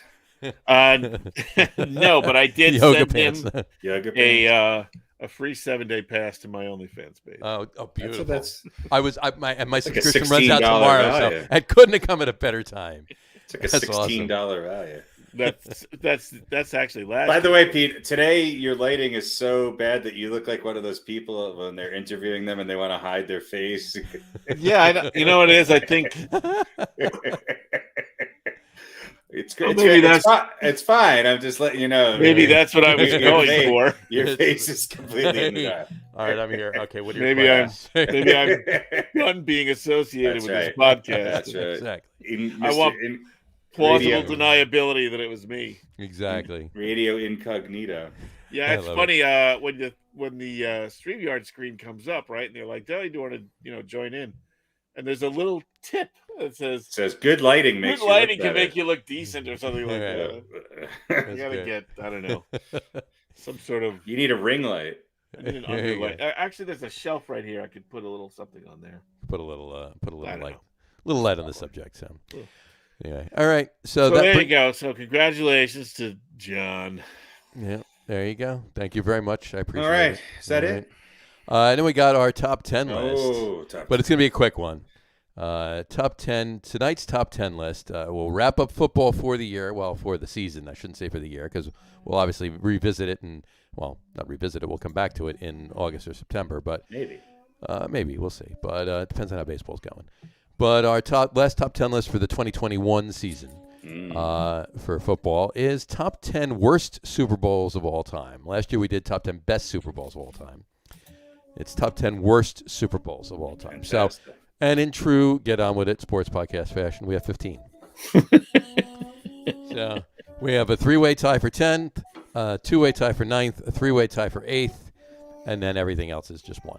So there you go. So we'll start out with, let me get this here. We'll start out with number 10. Tied for number 10 is the Super Bowl 21 in 1987, the New York Giants 39 and Denver Broncos 20. Now, Really? That was there's on top 10. there's 4 of these that were Pete only ones. So, Was that one of them? And this was one of them. So I'm going to ask Pete, because I thought this was an amazing Super Bowl, to be quite honest with you. It certainly wasn't one of the worst for me. I'm just it's curious. way more competitive than. I mean, the Broncos were actually leading at halftime. Broncos were leading 10-9. Yeah, the Broncos were up by a point at halftime. The Giants scored 30 points in the second half, and Denver only scored another 10. He just hated seeing the Giants win the Super Bowl. Yeah, it was 87. I hated the Giants, and your Jets lost in the divisional round to the Browns too. So yeah, and at this point, I think I was kind of developing an affinity for the Denver Broncos. There you go. Okay, so no real reason. No. All right. Also tied for 10th is Super Bowl 18 in 1984. It was Oakland 34, Washington 9. Yeah, this one was bad. This was January 22nd, 1984. This was on all our lists, I think, right? And it was on all of our lists, yeah. At Tampa Stadium in Tampa, Florida. So this was a bad Super Bowl. So, in fact, it was the. Oh no, I didn't have this on my list. You didn't? I thought you did. No, this is a great Super Bowl. Fuck Washington Raiders, baby. But this was, if you remember back then, this was the last time the AFC won a Super Bowl, 1984, January 22nd, 1984, until almost the year 2000, January 25th, 98, when the Broncos won their first their first win. Every Super Bowl is won by an NFC team after the Raiders won the Super Bowl. So, well, I mean, it's a superior conference. of course. So, anyway, all right. So that's tied for number 10 on that one. Also, the last one tied for number 10 would be Super Bowl number 4 in 1970. Kansas City 23, Minnesota 7. I remember it well. I remember it like it was yesterday. It was January 11th, 1970. How many people watched this Super Bowl? 12? The viewership was the attendance for the Super Bowl was 80,000. This was the highest attended Super Bowl to date at that time. And where was it at? It was in Tulane Stadium in New Orleans.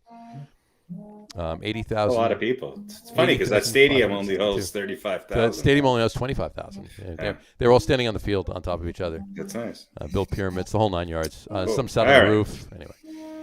We're still on number 10, huh? Yeah, I know. Tied for number 9 is Super Bowl 55, just last year. Tampa 31 and Kansas City 9. It was not on my list. It was not. It was on. This is another. Pete only. This is another Pete only one. Yeah. So what was wrong with this one? I agree with you. It was a little boring. Well, this was the GOAT against the young GOAT. It was 21-6 at halftime. Never got closer than 3 scores after that. Yeah, I just loved watching the Chiefs get pummeled. It was so fascinating. Yeah, I mean, it really wasn't, it didn't live up to the hype, and it wasn't a very close game. All right. Three touchdown plus game. There you go. All right. Also tied for number 9 is Super Bowl 12 in 1978. Dallas 27, Denver 10. A lot of Denver on this list. A lot of Denver on this list. Denver 10. I have 4 Denver teams. Which we call it, ironically, I was going to say it later. I'll say it now. There are 1, 2, 3, 4, 5 of the 15 Super Bowls. 5 of them have Denver losing. Okay? And 3 of those 5 have Denver losing with only scoring 10 points. Seems to be a recurring theme for Denver, only scoring. When they lose, they lose very well. When they lose, they only score 10 points. So there you go.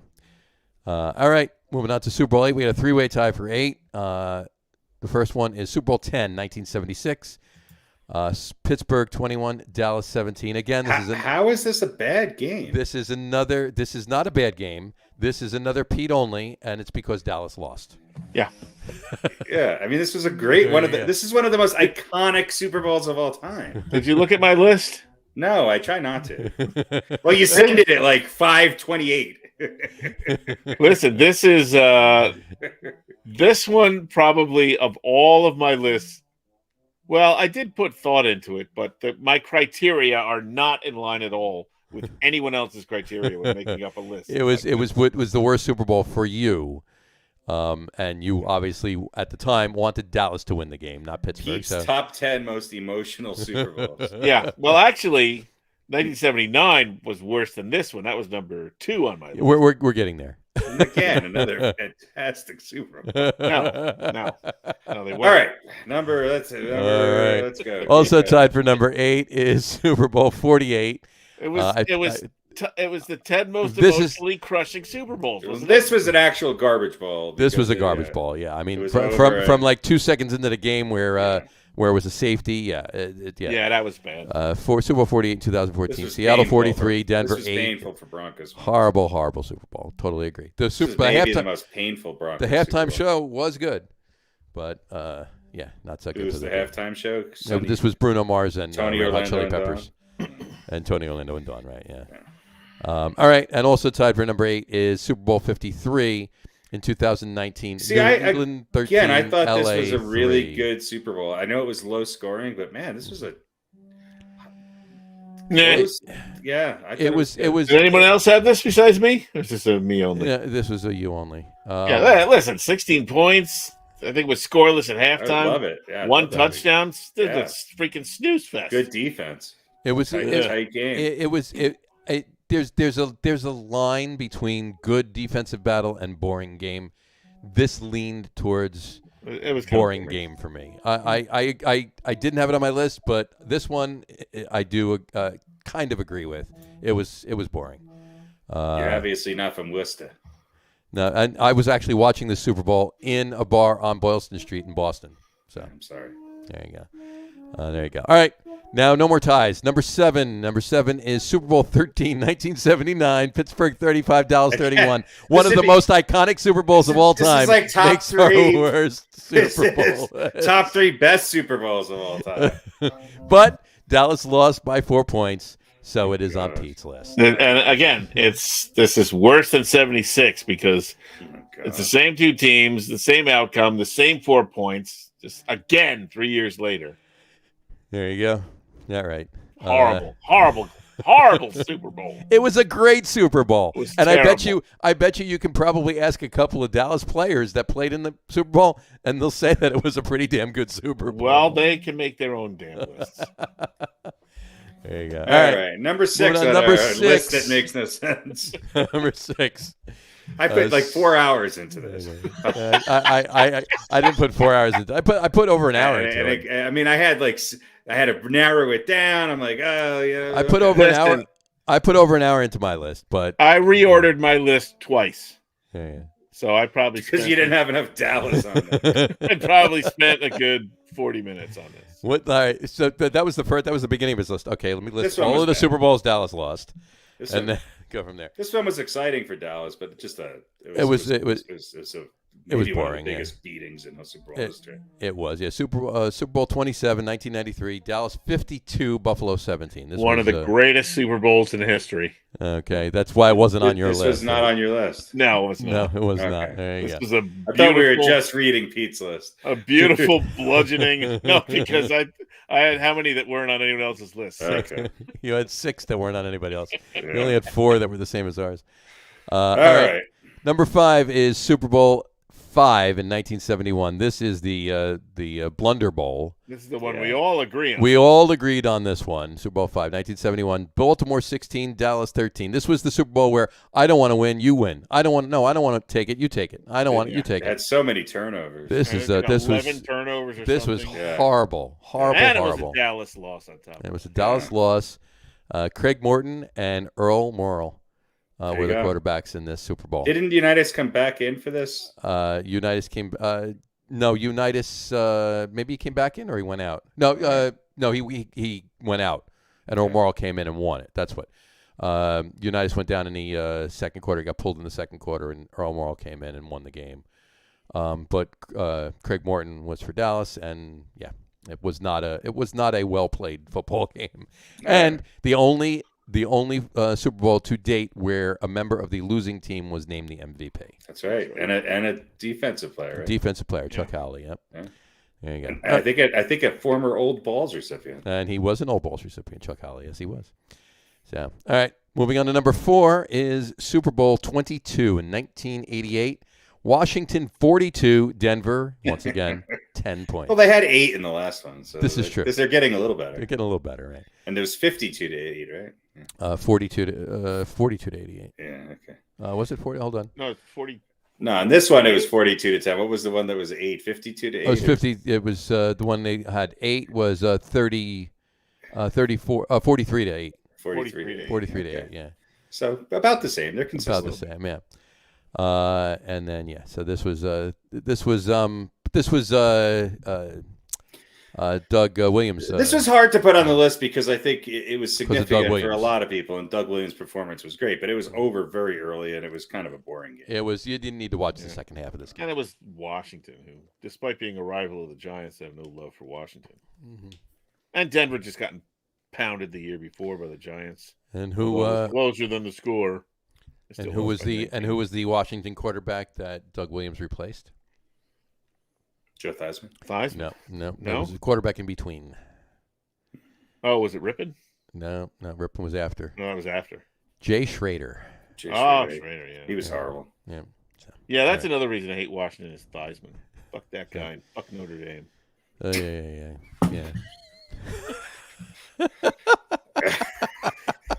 I guess they'll never be Things you'll never hear on any other show, folks. Right here, you heard it here, folks. Irrational podcast. Irrational thoughts. I will say this: I like one year when I was out on the radio in Riverhead, we had Theismann come on. He was, doing the interview rounds for the Super Bowl, Right. and he was really great. He called us both by name and was very engaged, and it was a really good interview. But I hated him when he was a player. From all reports, Joe Theismann was like, a great teammate and a Hall of Famer. I mean, he played for Notre Dame. So. Oh, okay. All right. There you go. So you don't like Joe Montana either, then? Not really. All right. I mean, I have no love for San Francisco. All right. So a long list of irrational hate. There you go. All right. Moving on to number 3 would be Super Bowl 20 in 1986. Chicago 46, New England 10. This is a great Super Bowl. This is horrible for so many reasons. Number 1, it was a blowout. Number 2, everything about that game leading up to it, with the fridge and the dancing and the rapping, the Super Bowl shuffle, Jim McMahon, and horrible. That is a team that no one other than people in Chicago could like. It was horrible. Come on, that was one of the greatest defenses in the history of the I NFL. agree. It was a great defense, but it took away from it with all the extra shenanigans. Yeah, but they made that really ridiculous video, but they backed it up. The only thing that they were doing the Super Bowl shuffle, is what and they New were England made a video too, but they did not back it up. Yeah. Remember their video? No one remembers their video. One of the we'll biggest. Win the game with Coach Ray Berry. Was it the biggest favorite in the history of the Super Bowl? Weren't they favored by like 14 points or something? It was a big spread. Yeah, here, let's see if I have the stats here. No, we don't need to go into it. Plus, New England getting pummeled.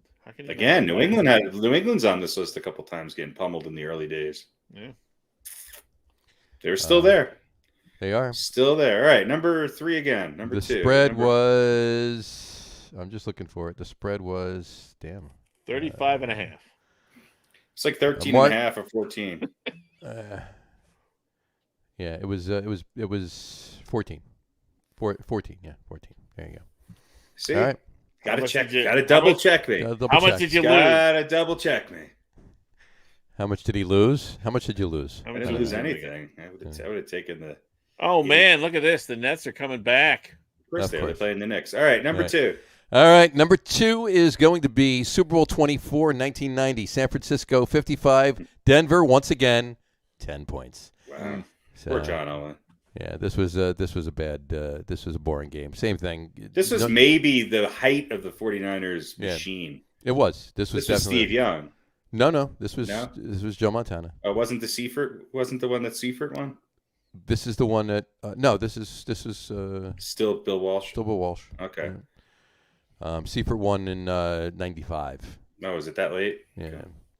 But whatchamacallit? Yeah, he this was it Bill Walsh? Yeah. No, it should be. Hold on, let's double check. I don't want to give any wrong information here. And we can get rid of this box and put it here. This was it would have been the 89 season, so yeah, it was still Walsh. Yeah, it was still Walsh. Yeah. Okay. And number 1. So hopefully it's the one that I'm sure it's what I think it is. And there you go. All right. Yeah, it was. All right. So there you go. But again, and this game was over. No need to watch the second half of this game. So, and our top worst Super Bowl of all time is going to be Super Bowl 35 in 2001. Baltimore Ravens 34, New York Giants 7 points. Two offensive touchdowns in the entire game for both teams. Mm-hmm. This was just horrible.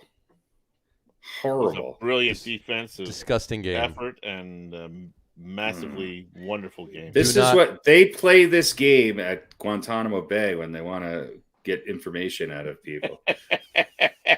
Horrible. This was disgusting, and this was disgusting. Yeah, this was. I don't think this made my list. No, it made my list. And Pete, you had to know that this made my list. Yeah, I figured you guys. I think it was number 1 on mine, right? It was number one on both your lists. Both of ours. Yeah. So. Yeah. Absolutely, but it really, you know what? Other than really was the Giants, look, this game was sucked. Kerry Collins versus who is the Ravens quarterback? Please don't, Trent Dilfer. Yeah. Kerry Collins, by the way, number 20 all time in all-time passing yards. So that stat means absolutely nothing. There you go. Yeah, amazing. Yeah, just for whatever reason, I don't know what it is. This whole season and this whole Giants team has been wiped from my memory. I just don't. I remember the Super Bowl, but I remember actually turning it off and not watching the end of The it. Giants had a good team this year. They actually won a lot of games. Yeah, I know, but you know what? Good. I'm glad Tiki Barber lost. Fuck him. Talk about irrational anger. Talk about irrational anger. Is it irrational? The Giants. It's one of the. Giants, He's like number 3 in the Giants running backs history. the Giants were the Barber's number an 1 asshole. seed in the NFC. They went 12-4. They beat Minnesota the week before, 41. We talked about this, 41-0. Yeah. There was absolutely no reason that they should have laid the biggest egg in this. They Super were Bowl. afraid Ray we're- Lewis was going to stab him. Well, Baltimore's defense. I mean, talk about. I think this was the best defense of all. One of the best. Of The all Giants time. didn't have a bad defense. The Giants No. had a pretty damn good defense here. The Giants just. suck. I'm not saying they should have won the game. I'm saying they should have done more than they did. Baltimore wasn't favored by a lot, were they? I don't even know. I think they were only favored by like 3 or 4 points. I could be wrong, but Well, yeah. What's funny is the Ravens. They had the same record for the regular season, 12-4, but the Giants were the first seed in the NFC. The Ravens were the 4th seed in the AFC. yeah. So Defense wins. there you go. I don't think a team that has ever beaten the Vikings in the playoffs goes on to win a Super Bowl. No, that's completely false. No, it's not true because Philly did it 3 years ago. I know. But it's No, you funny had it that they backwards. won. When the Vikings beat someone, they never go on to win the Super Bowl. No, that's true. Well, that's definitely true. So, anyway. All right, there you go. all right, well, there you go. That's our Biggest last stinkers in the history of the Super biggest Bowl. stinkers and a couple of good ones in the history of Yeah. the Super Bowl. Some of the worst, best games ever performed by professional athletes. The worst, on best Pete's games and best, first worst Super Bowl. games. Yeah. There you go. So, Somewhere there are 1 or 2 people who agree with me. There you go. I'm sure there are. A couple of Oh, sickos. Probably All right. not.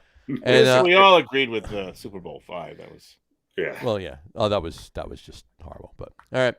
All right. That is our top 10 list for this week, and our last NFL top 10 list for the A month. 2021 NFL season. Until John Well- starts talking well- about the mock drafts. another month. We'll have best mock drafts, and then we'll have best trading. Well, camp. by then we'll have baseball lists and we'll be greatest. fine, so. Will we? Well, you know what? If we're we won't be at a short attention span for basketball lists. So we could do a couple. We never have. I don't think we've done a hockey list yet. No, we're not going to. All right. And on that note, we're not going to do any old balls because old balls usually ties into the list, and we That can't list do- was just filled with old balls. there was a lot of old balls in that list. So killed 2 birds with 1 stone tonight on that. So all right. We want to talk some NBA, or we want to save it for next week and just. The Nets are up by 3. Let's talk the Nets trade. They got rid of Harden. He goes to Philly. their Oh yeah, that's rival. right. We did have to talk about that. Let's talk about the trade. Yeah. They get Curry, which I think is great. I love Seth Curry, Mm-hmm. the lesser of 2 Currys, but not by a whole lot actually. If you look, certainly from outside, Whoa. but By a ton, but well, I still don't a mean great volume. player- I mean, look, still look, a great player for the Nets well, to pick all right. up. You look at his percentage. He's not as good as his brother, but he's pretty damn good. Well, I'm saying it's not Compared to a lot of it's not other an people, indictment. he's- It's not an indictment against him. It's just that his brother's one of the according to Stephen A. Smith, the best player in the history of the NBA. Other than Michael Jordan. But no, it's that Seth Curry again, 20 points tonight. And Julius Randle again, they're putting up the numbers, but 31 just- points The Knicks are thus far. Yeah, I mean, this is a little bit of a better defensive showing for the Knicks, but yeah, it's just yeah. Look at this. Who would have thought this would be the Nets starting lineup? Unbelievable. Yeah, Yeah, and we'll have to see what. Was there I guess 16 seconds left and they're down by 3? We're gonna get some. James Johnson, Brown, Andre Drummond, Patty Mills, and Seth Curry. Seth Curry's plus 25 tonight for the Nets. So if I'd have told you last September before the season started that the Nets will be playing the Knicks in Madison Square Garden in February, and the starting lineup would be Seth Curry, Andre Drummond, Patty Mills, and company, what would you have said? Well, you never would have said that. So Well, if I did, what would you have said? I would have said you were, you okay? Did you have one too many malted caramel IPAs or Malted caramel IPA. I Please, know. I don't even want to think about that. Yeah. But look, the Knicks are.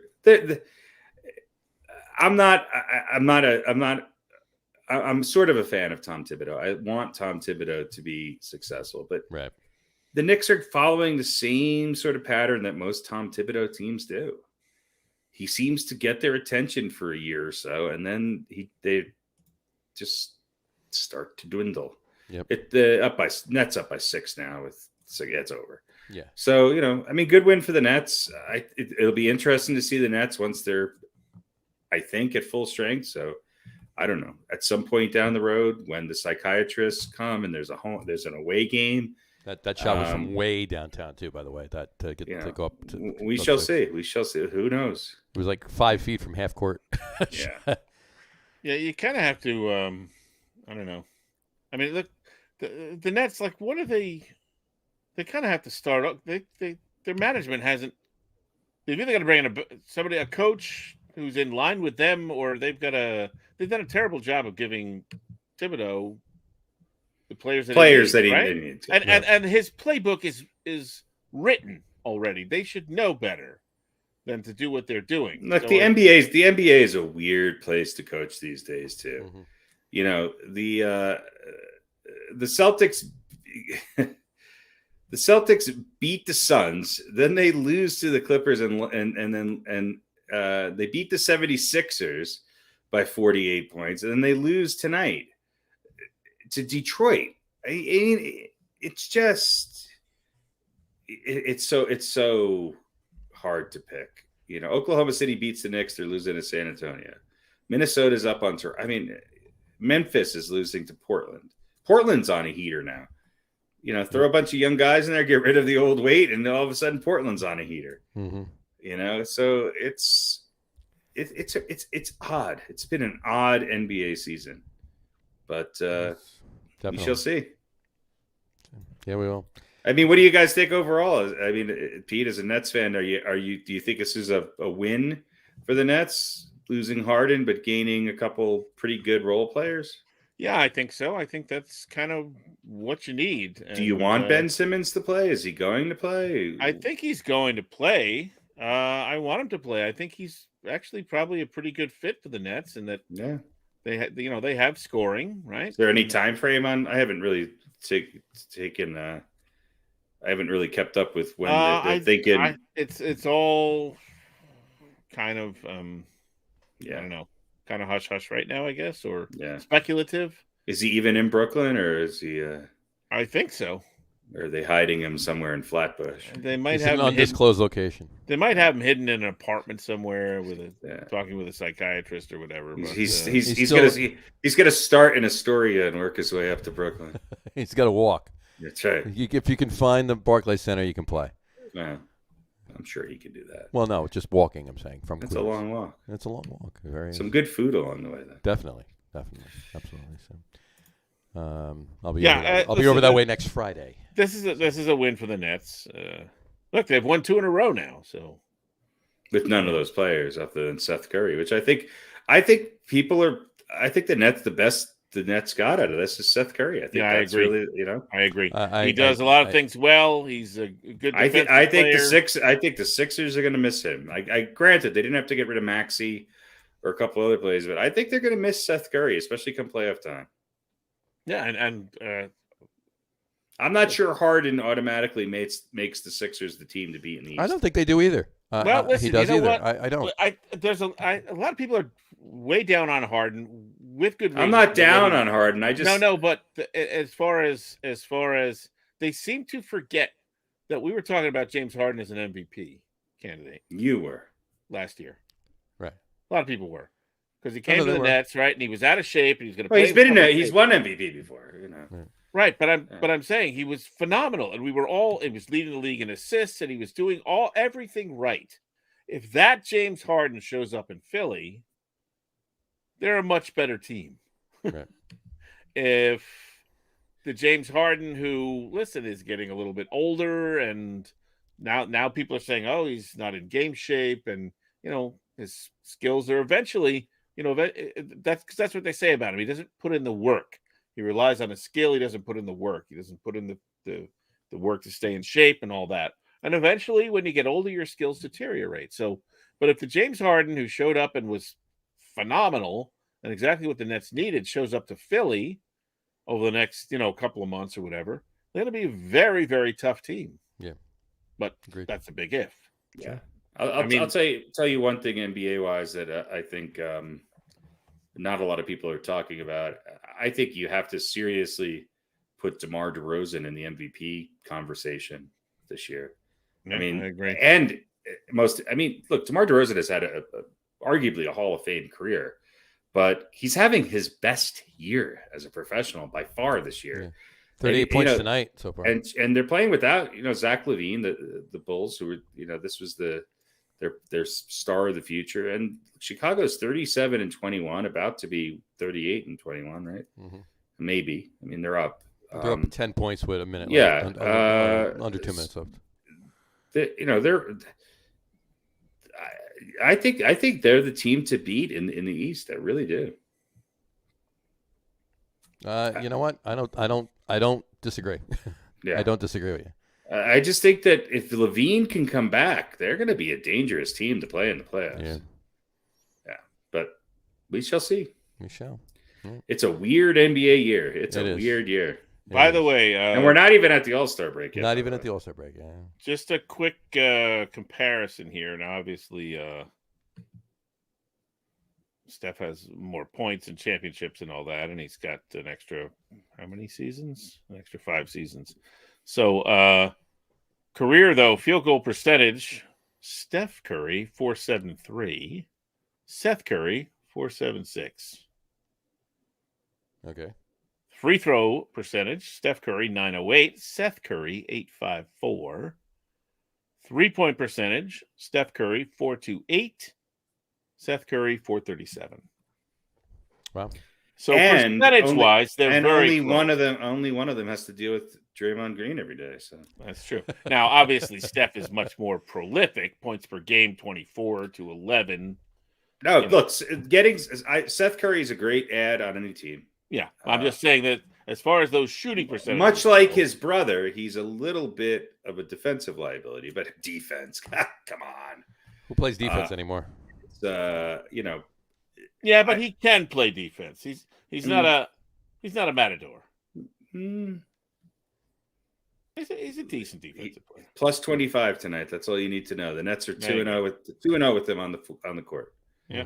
So he's obviously. I think he's the right mindset for this team, and I think that was really. I think it's a fair trade. Really, I think both teams got. I think there's a much more of a question mark with Ben Simmons moving forward than there is with what you're going to get with James Harden. Yeah, you did trade one head case for another. Right. I was just going to say, a different sort. If my whole take on it is, I think you're right. I think it is a fair trade, but my whole take on it is, if Ben Simmons can come in and not be an offensive liability and play some decent D and be a role player be the role player that he can be, and Seth Curry and Drummond and the rest of them actually, I think this actually could work in the Nets' favor for what Harden was doing. You were going to lose Harden no matter what to free agency, so you got something for him, right? But not even for the future. Right now, this season, I think it can work in the NBA. That's all you have. That's all you can really worry about is. I mean, you can't. What sport can you really build for the future? You can't. Right. Yeah, Drummond had 19 rebounds tonight. Yeah, he adds a lot of toughness and defensive presence. The Nets were definitely thin, especially with Lopez going down. So this helps them out quite a bit. And you can put Aldridge. He doesn't have to play center. Aldridge doesn't have to play center, and you got some bodies once you get into the playoffs against Giannis and against Embiid. Sure. And then if they do make the finals, it's probably going to be at least you're going to see DeAndre Ayton or Rudy Gobert or one of those guys. Mm-hmm. So this helps out. Yeah, this helps out. Now just think about this. Now, of course, Everybody's got to get healthy and stay healthy. But Kevin Durant, who's the other guy they already have who's hurt? Kyrie Best Irving. 3-point shooter. No, the best 3-point shooter in the league last year.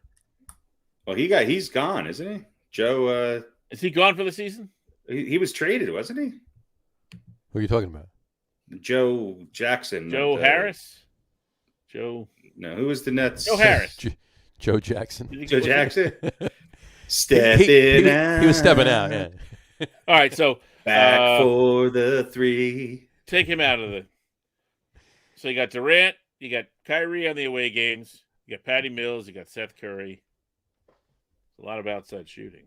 Mm-hmm. But again, they all have to get healthy and stay healthy. Yeah. Well, the question mark is with Simmons coming in, do you bring him in off the bench? I think he's kind of an interesting guy to do so. Although maybe you bring in Aldridge and Mills off the bench, and you still have Blake Griffin, whose time has obviously gone down quite a bit. Yeah, but that's kind of what you want, right? Blake that's Griffin, right? You don't want to have to lean on him. No, I think LaMarcus Aldridge. I think they can go small or big. I like Aldridge coming in. I like starting Drummond actually. Joe Harris, I guess, is stitle on the Nets, but no, he's hurt. He's hurt. He kind of sucked in the playoffs though, so let's leave him out. Right. Claxton. I mean, the Nets are all of a sudden a little deeper than they were. They got rid of Millsap, which I thought was good. Ronnie. Ronnie Millsap. They got rid of him. And look, this is all going to come down to matchups and who can play defense and get the ball to Kevin Durant. Right. Look, having Seth Curry out there is good. Patty Mills, I think, is a good distributor. Aldridge is a guy who can put in some good minutes and has a lot of playoff experience. At the end of the day, you want Ben Simmons to be a lockdown defender on the other team's best wing and or two guard or point guard. I think with Kyrie in there, I think you can see the Nets go small and have Simmons kind of play a 3, and maybe on the defensive end either cover the point guard or the 2 guard. So they're going to have some flexibility. Yep. I mean, I think this certainly helps them from a defensive. It definitely helps them from a defensive standpoint, and like I said, that coupled with the fact that the role players they got. And losing the attitude of Harden, who was not playing the way he did when he got here last year. And who knows how much of that was injury or how much of that was his him. Disinterest. Right, exactly. Wanting to get traded. I think they're actually, the Nets are in a better position now than they were. Yeah, and I mean, last week. Obviously, Durant. I look. Harden, I think, was fed up with Kyrie. I think that was really the problem. He was fed up with Kyrie. Too. I don't blame him for that. I think everybody's fed up with either. Kyrie. Yeah, a lot of people are fed up with Kyrie. And I think he realized that. Hey, I think Harden really does want to win a championship, and I think he's just the extreme example of a modern athlete who is going to literally dictate where he's going to go, jump ship in the middle of the. Say, I'm out of here. I'm going there. Well, you're under contract here. No. Well, I'm going. Hasn't left port. Right. Yeah. Exactly. And the other thing is now, I mean, still only 3 games separating the top 6 spots, at least in the win column. Right. The Nets are far enough out of it now. There's 6 back in the loss, 7 back in the win from Miami. Like, just win more than you lose. That might, move up a couple of spots. Like they don't get out of the play-in if you can. Right, get out of the play-in, but you don't have to really try and get back to number 1 because Miami, Chicago, Milwaukee, Cleveland, and the Sixers. I think the Nets will get ahead of Boston. They're all gonna right. But I think they'll get ahead of. I think the Nets will wind up in the 6th spot. That's what right, and that might be the best place for them. Forget about unless they get Milwaukee or somebody like that in the first round. Well, I mean, you're going to run into them anyway if you get far enough, most likely. So, I think that could be good for them to not. They don't have to be close to the top. They can be like a little poor man's San Antonio. This is true. This is true. You know what I mean? You don't have to win the division to win the NBA championship. San Antonio did win the division. Well, they did, but not all the time. Yeah. All right. Any hockey? No. Teams play. How about those Rangers? Rangers are they're falling a little bit. I have Pittsburgh, no idea. Pittsburgh's coming on. Pittsburgh's got Crosby. Yeah, Pittsburgh's and the Lightning. Penguins and the Lightning are both 70 points. Rangers are in third. Rangers are in third. But who's got the most points? 72 points in the entire league. That would be the Colorado Avalanche. The Avalanche. So Rangers are down 4 points behind. 1 point behind Carolina in third, and 4 points behind. And the U.S. hockey team bowed out to Slovakia.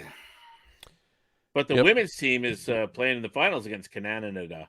Canada. That's always tough, right? Mm-hmm. Yeah.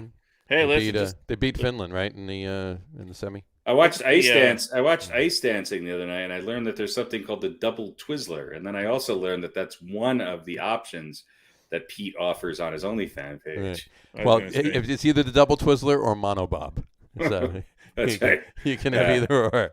The monobob. Boy, there are some interesting characters competing in the monobob, huh? Oh yeah. Yeah. Well, good. I mean, there was some. It looked like some slightly, not necessarily want to say old, but not super young women winning the monobob. Good for them. Absolutely. A Canadian who became an American. Yeah. Did you see that? Yeah. I mean, it says they're USA flag, boom, boom, Alberta, Canada, Calgary, Canada. I thought Canada had the best looking monobobs. I like the light blue with the Canadian. The bob itself. Bob itself. Gotcha. Yeah. The sled. The bobsled itself. Well, listen. I don't know if you got any. Those things weigh like 350 pounds. I know. That's why. Did you ever see the thighs on those? Yeah. I mean, they just picked them up and put them on their shoulder and walked away. You're running on ice to get it started too. Right. So. Look. Let me just say something. If you're in the Winter Olympics and you're in any of the luge, you're a weirdo. I mean, in a good way. In a good way. I'm not saying it's a bad way. The Winter Olympics are a weird event. They're a weird event. Yeah, they're like great. Stuff they're a weird event. Your parents wouldn't let you do as a kid, or Yeah, if you're in the Winter Olympics, you go ice fishing for fun. It's like Action Park. Yeah, only sanctioned, only cold and death defying. Yeah. Right. And I also just like the guys. So was Action Park at some points. Yeah, exactly. I also just like the guys who are just hanging out, like just hanging out on the side of the tracks and the bobsled, just hanging out. Yep. Yeah. Like, are they just there in case? Are they? Yeah. I don't know. Picking up trash on the side of the road. I mean, I have no idea what's going on. Emotional support. I don't know. They're emotional support. Yeah. It's just China. There's throwing no their cigarette support. butts on the. There's no emotional support. No, they need emotional support. Well, there you go. I'm not sure if I needed emotional support, I'd be standing in between the tracks of the monobob event. But who knows?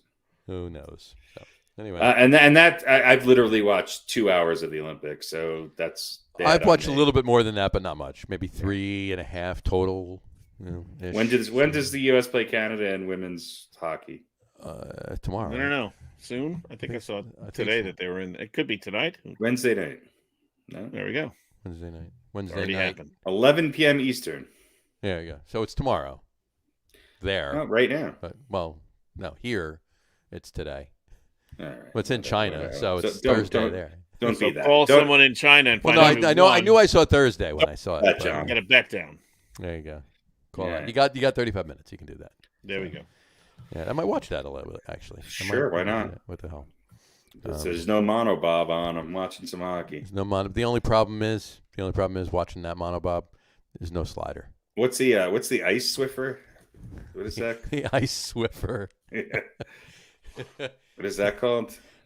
Curling. There you go. The ice. The Swiffer. brush. Yeah. Ice brooming. There was I saw some commercial, whatever, or maybe it was. No, it wasn't a commercial. I think it was on. It was one of those reels on Instagram, right? And it was a bowl. Somebody slid across a bar, bowl of chili, and they pushed it. And somebody took a coaster and went like that, really, in front as the chili was sliding across. Obviously, it was not Cincinnati chili. It was not Cincinnati chili. No. Did you see that meme? That was actually great. Yeah. That was actually great. Did you, Pete? Did you see it? No. It was Joe Burrow comes to the sideline and trainer gives him a refreshing bowl of Cincinnati chili. The Onion was on fire for the Super Bowl, by the way. If you're bored and you want to look at some good articles, the Onion was great. What did you send that in? I'm looking for it. I'm gonna throw it up I real don't know. quick. Oh, you know what? It was on Facebook. Instagram. That was on Facebook. Mm. There we go. I can't. This is funny. Share. Boom. Yeah, that There we is go. pretty good. The Monobob. All right. Oh, you done? guys want to do an over-under? Oh, sure. All right. I got a quick Absolutely. one. All right. So I have this chair here that I sit on. Oh, boy. And Trombone finally stopped. yeah, oh, thank God. I mean, I love to hear him play. So this is a chair made for heavy people. It's got 500-pound weight limit. Wow. Good for you. Yeah, special. Well, not special order, but So, but I have carpets in the room here, and one of the things about chairs and heavy people is tough to move over the carpets. And I don't want to put down one of those mats because it just. So one of the things they suggest is that you replace your wheels, your typical chair wheels, Okay. with the rollerblade wheels, Oh, which they actually, because you just pull it out. So fair enough. I have done that, and here you see the regular, typical, poor lighting chair wheel. All right. Hang on. And you I can replaced- fix this. And you replaced it with. There we go. That's the old one? That's the old one. Right. So I replaced the wheels. So here's the over under. Okay. How many wheels did I have to change out On your chair? on the chair? The over under. No, does that count as one wheel right there, or is that two? This would be one. So it would Okay. One be how unit. many How many I wheel think- units how many did you? units? I think you got one of those fivers. The over under is 4.5. I'm going over. I'm going over too. I think you got one of those newfangled teen chairs. All right. Well, I saved the old wheels. This light is bothering me. So we have 1, Right. 2, Mm-hmm. 3, Yep. 4, Mm-hmm. 5. Very good. There Of you course, there's 5 because it's Yeah. a fat guy's chair. There you go. And 4, the bars would just bend. Could have been 6, Could've but been 6. when you said the over was 4.5, I was like, yeah, I was going to go with 5 no matter what. Because Had you went 5.5, I probably would have said over, and he would have changed it to under. So Interesting. But- Interesting. there you go. All right. I almost said 5.5. There you go. almost. Yeah. Good over. I think I had planned, but I couldn't remember. There you go. Couldn't remember what I was going to do. Here Because, is, it was like 2 hours. Well, more than 2 hours ago. Gotcha. Before the show. So a week and a half ago, I thought of it. There you go. So there we go. Just a quick one because I know Quick we one. all want to get out of here early. Like, Exactly. All right, I'm going to Like go we never watch, do. Here's the Cincinnati chili, the refreshing Cincinnati chili being thrown to Joe Burrow right there. There you go. So. Here, cool off with this. they should do that to fighters There you go. Here, in the ring. eat this, you'll cool off. There you go. That was pretty All good. right. Anyway, All right, take some deep breaths. All right. Dump it on the coach. The Exactly. winning coach at the end of the game. That would be better than dumping Yeah. on him. All right. Anyway, Alrighty. we'll wrap it up for today. At this point, we want to thank everybody for watching. And for those of you just listening to the audio podcast, thanks for listening. Don't forget to visit our website, www.getonwithitpodcast.com. That's getonwithitpodcast.com. And please remember, like us and follow us on all of our social media, Facebook, Twitter, and Instagram. Just search for the Get On With It podcast. And, of course, all of the shows are available on YouTube as well on the Logger Room channel. Remember, we go live with the video podcast on both Facebook and YouTube every Wednesday night around 7:30 Eastern. For those of you who just want to listen to the audio podcast, you can do so on Apple Podcasts, Spotify, TuneIn, Stitcher, Google Podcasts, Amazon Music Podcast, and iHeartRadio as well. And if you haven't done so already, please subscribe to one or more of those feeds, and you will never miss a show. Again, thanks for following along with us. Have a great rest of your week. Have a wonderful weekend. Watch the rest of the Olympics. Check out some basketball. And we will talk to you next week, folks. Take care. Cheers. Thank Bye, you. everybody. Bye. See ya. How's this for lighting?